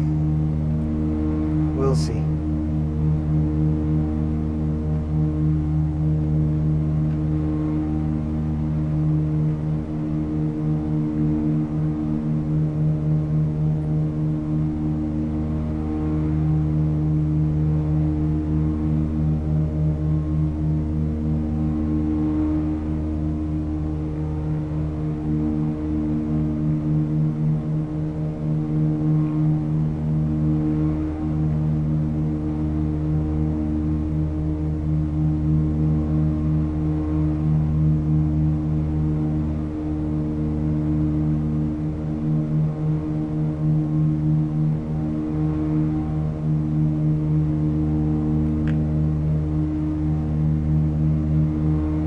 Right.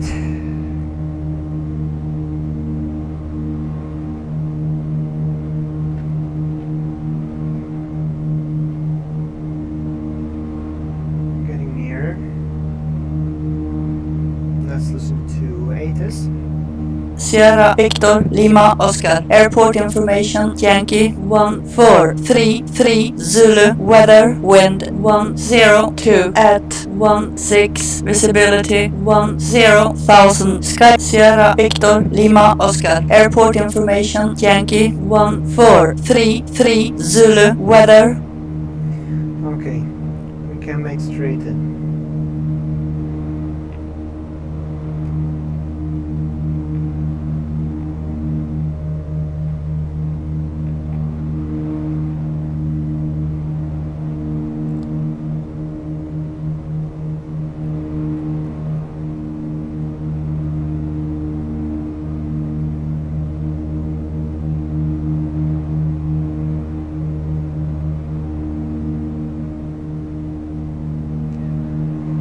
That's the island we're landing in a few minutes.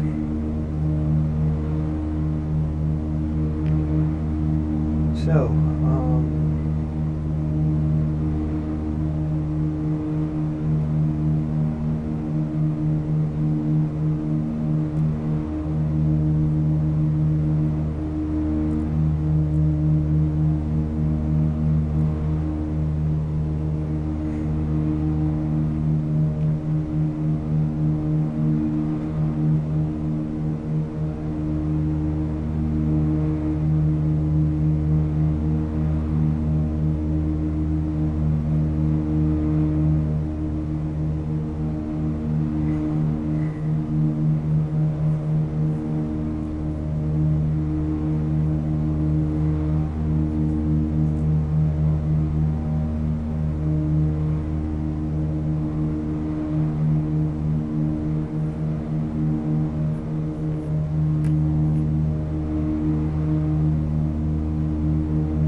time to start descending.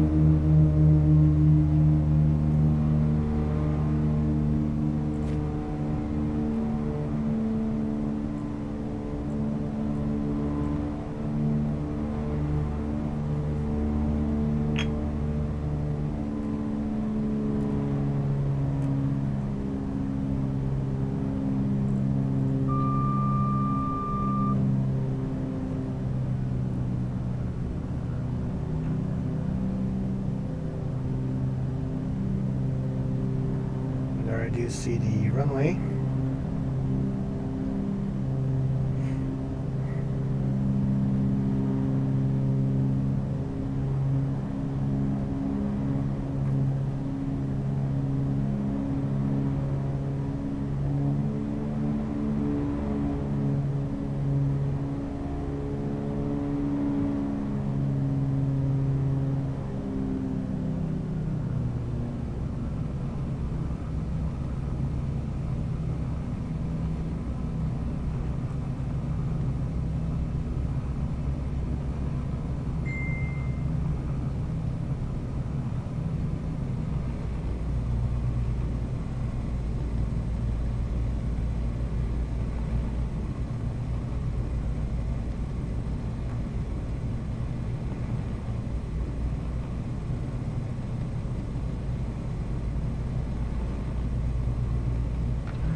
just the landing strip, so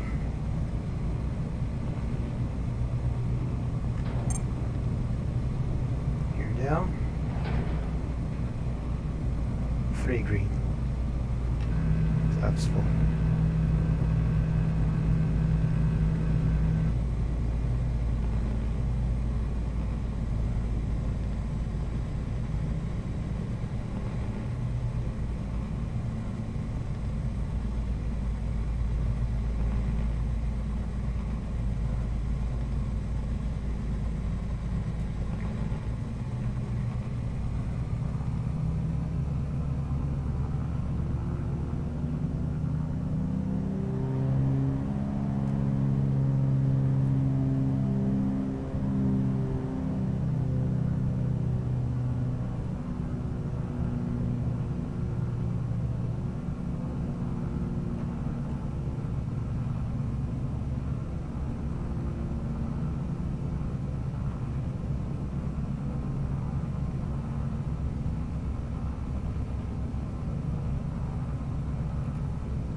Okay.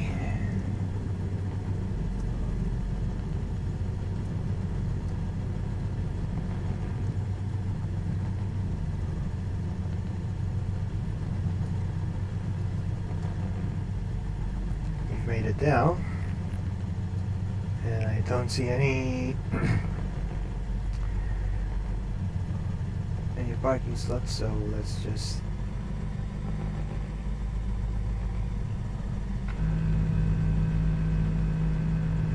move away from the runway, like so.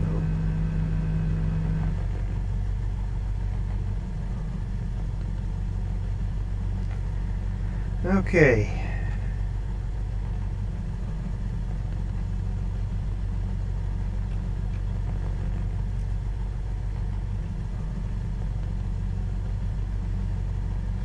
Oh, I'm actually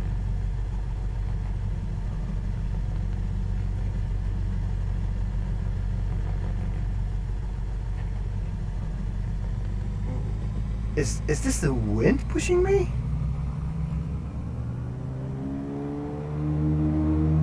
What?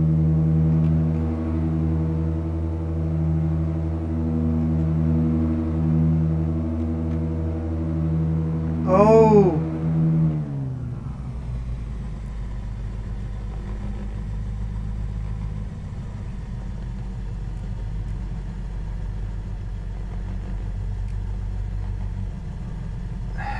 Push back. That's what I was doing wrong.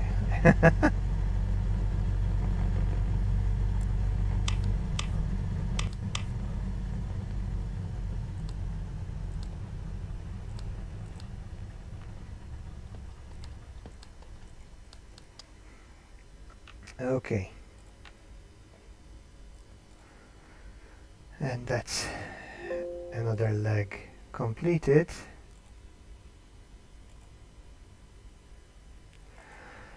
Let's start our last flight for today.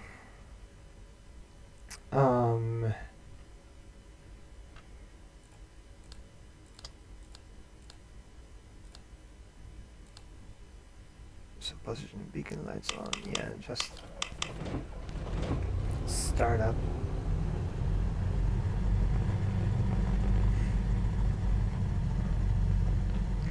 So, last leg is going to be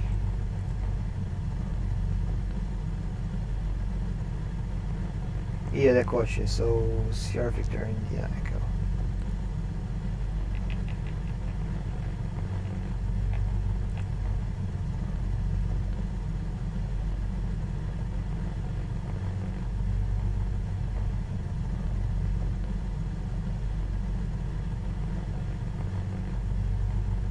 There we go. And this time I've put the right command.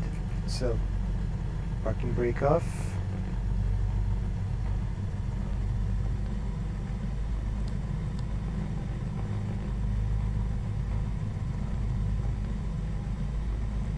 Everything else is okay.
We are recording.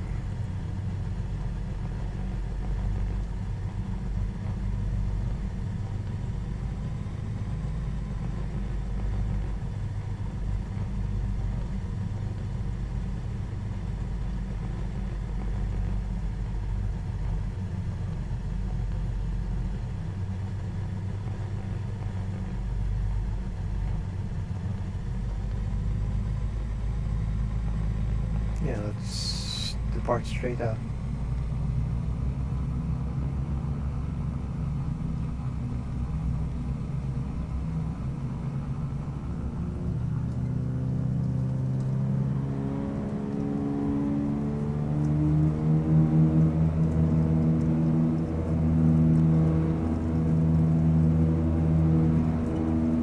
Knots.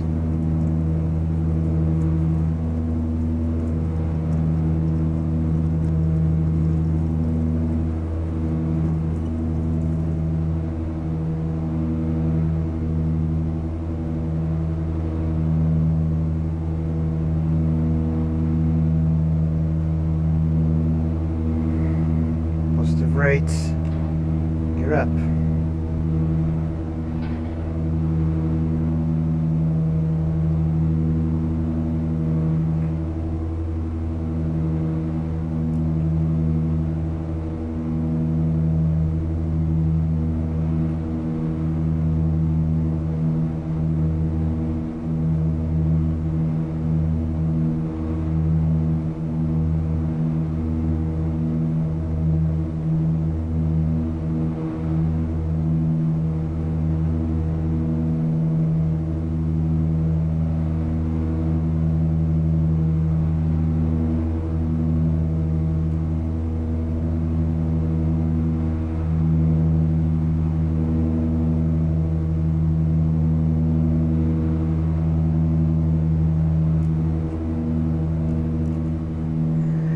And yes, guys, once more we're going to be crossing water. Loads and loads and loads and loads of water.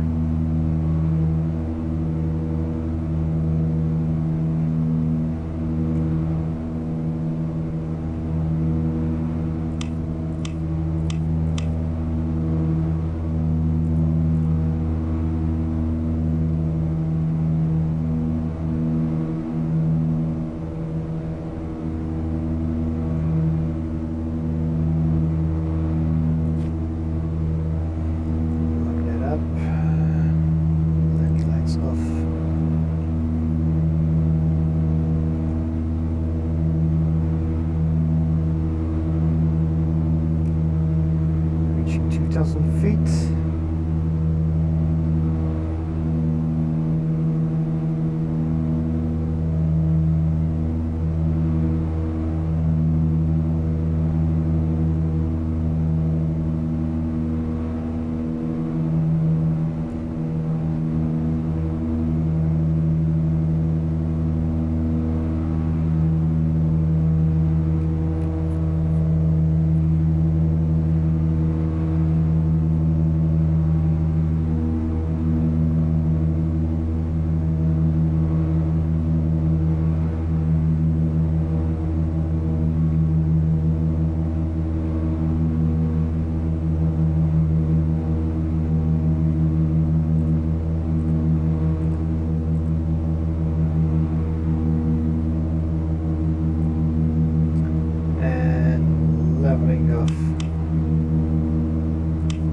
3,000 feet.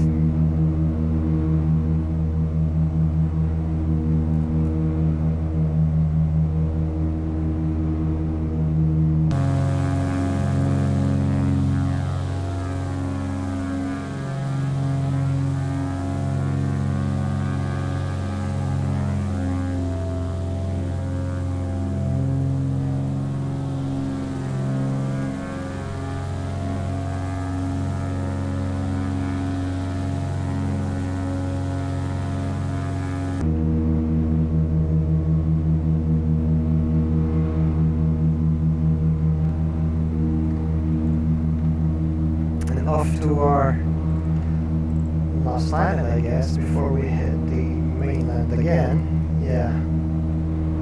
After which, it will just be islands.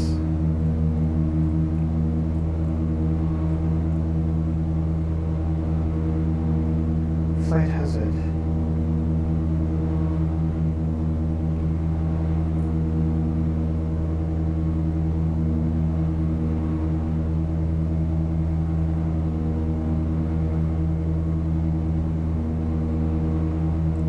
Interesting.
Sierra Victor Lima Oscar airport information Bravo 1503 Zulu weather wind 1.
we're going to be hitting land soon. Well, not actually hitting, but you know, I mean.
Right. We're almost there.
Okay, we've got rain.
Cars crossing again.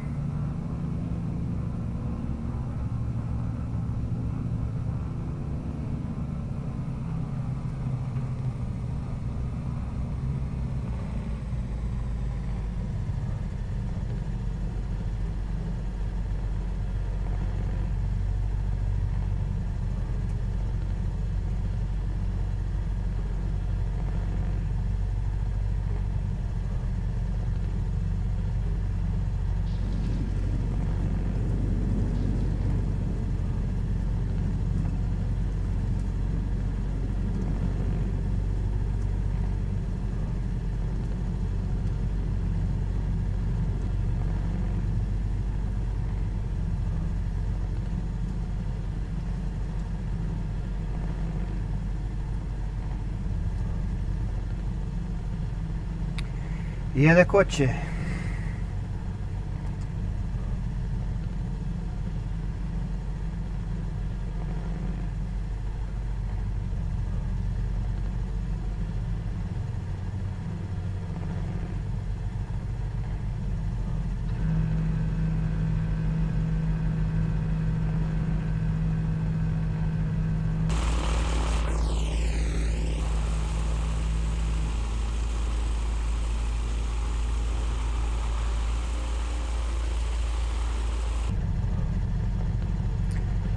Right.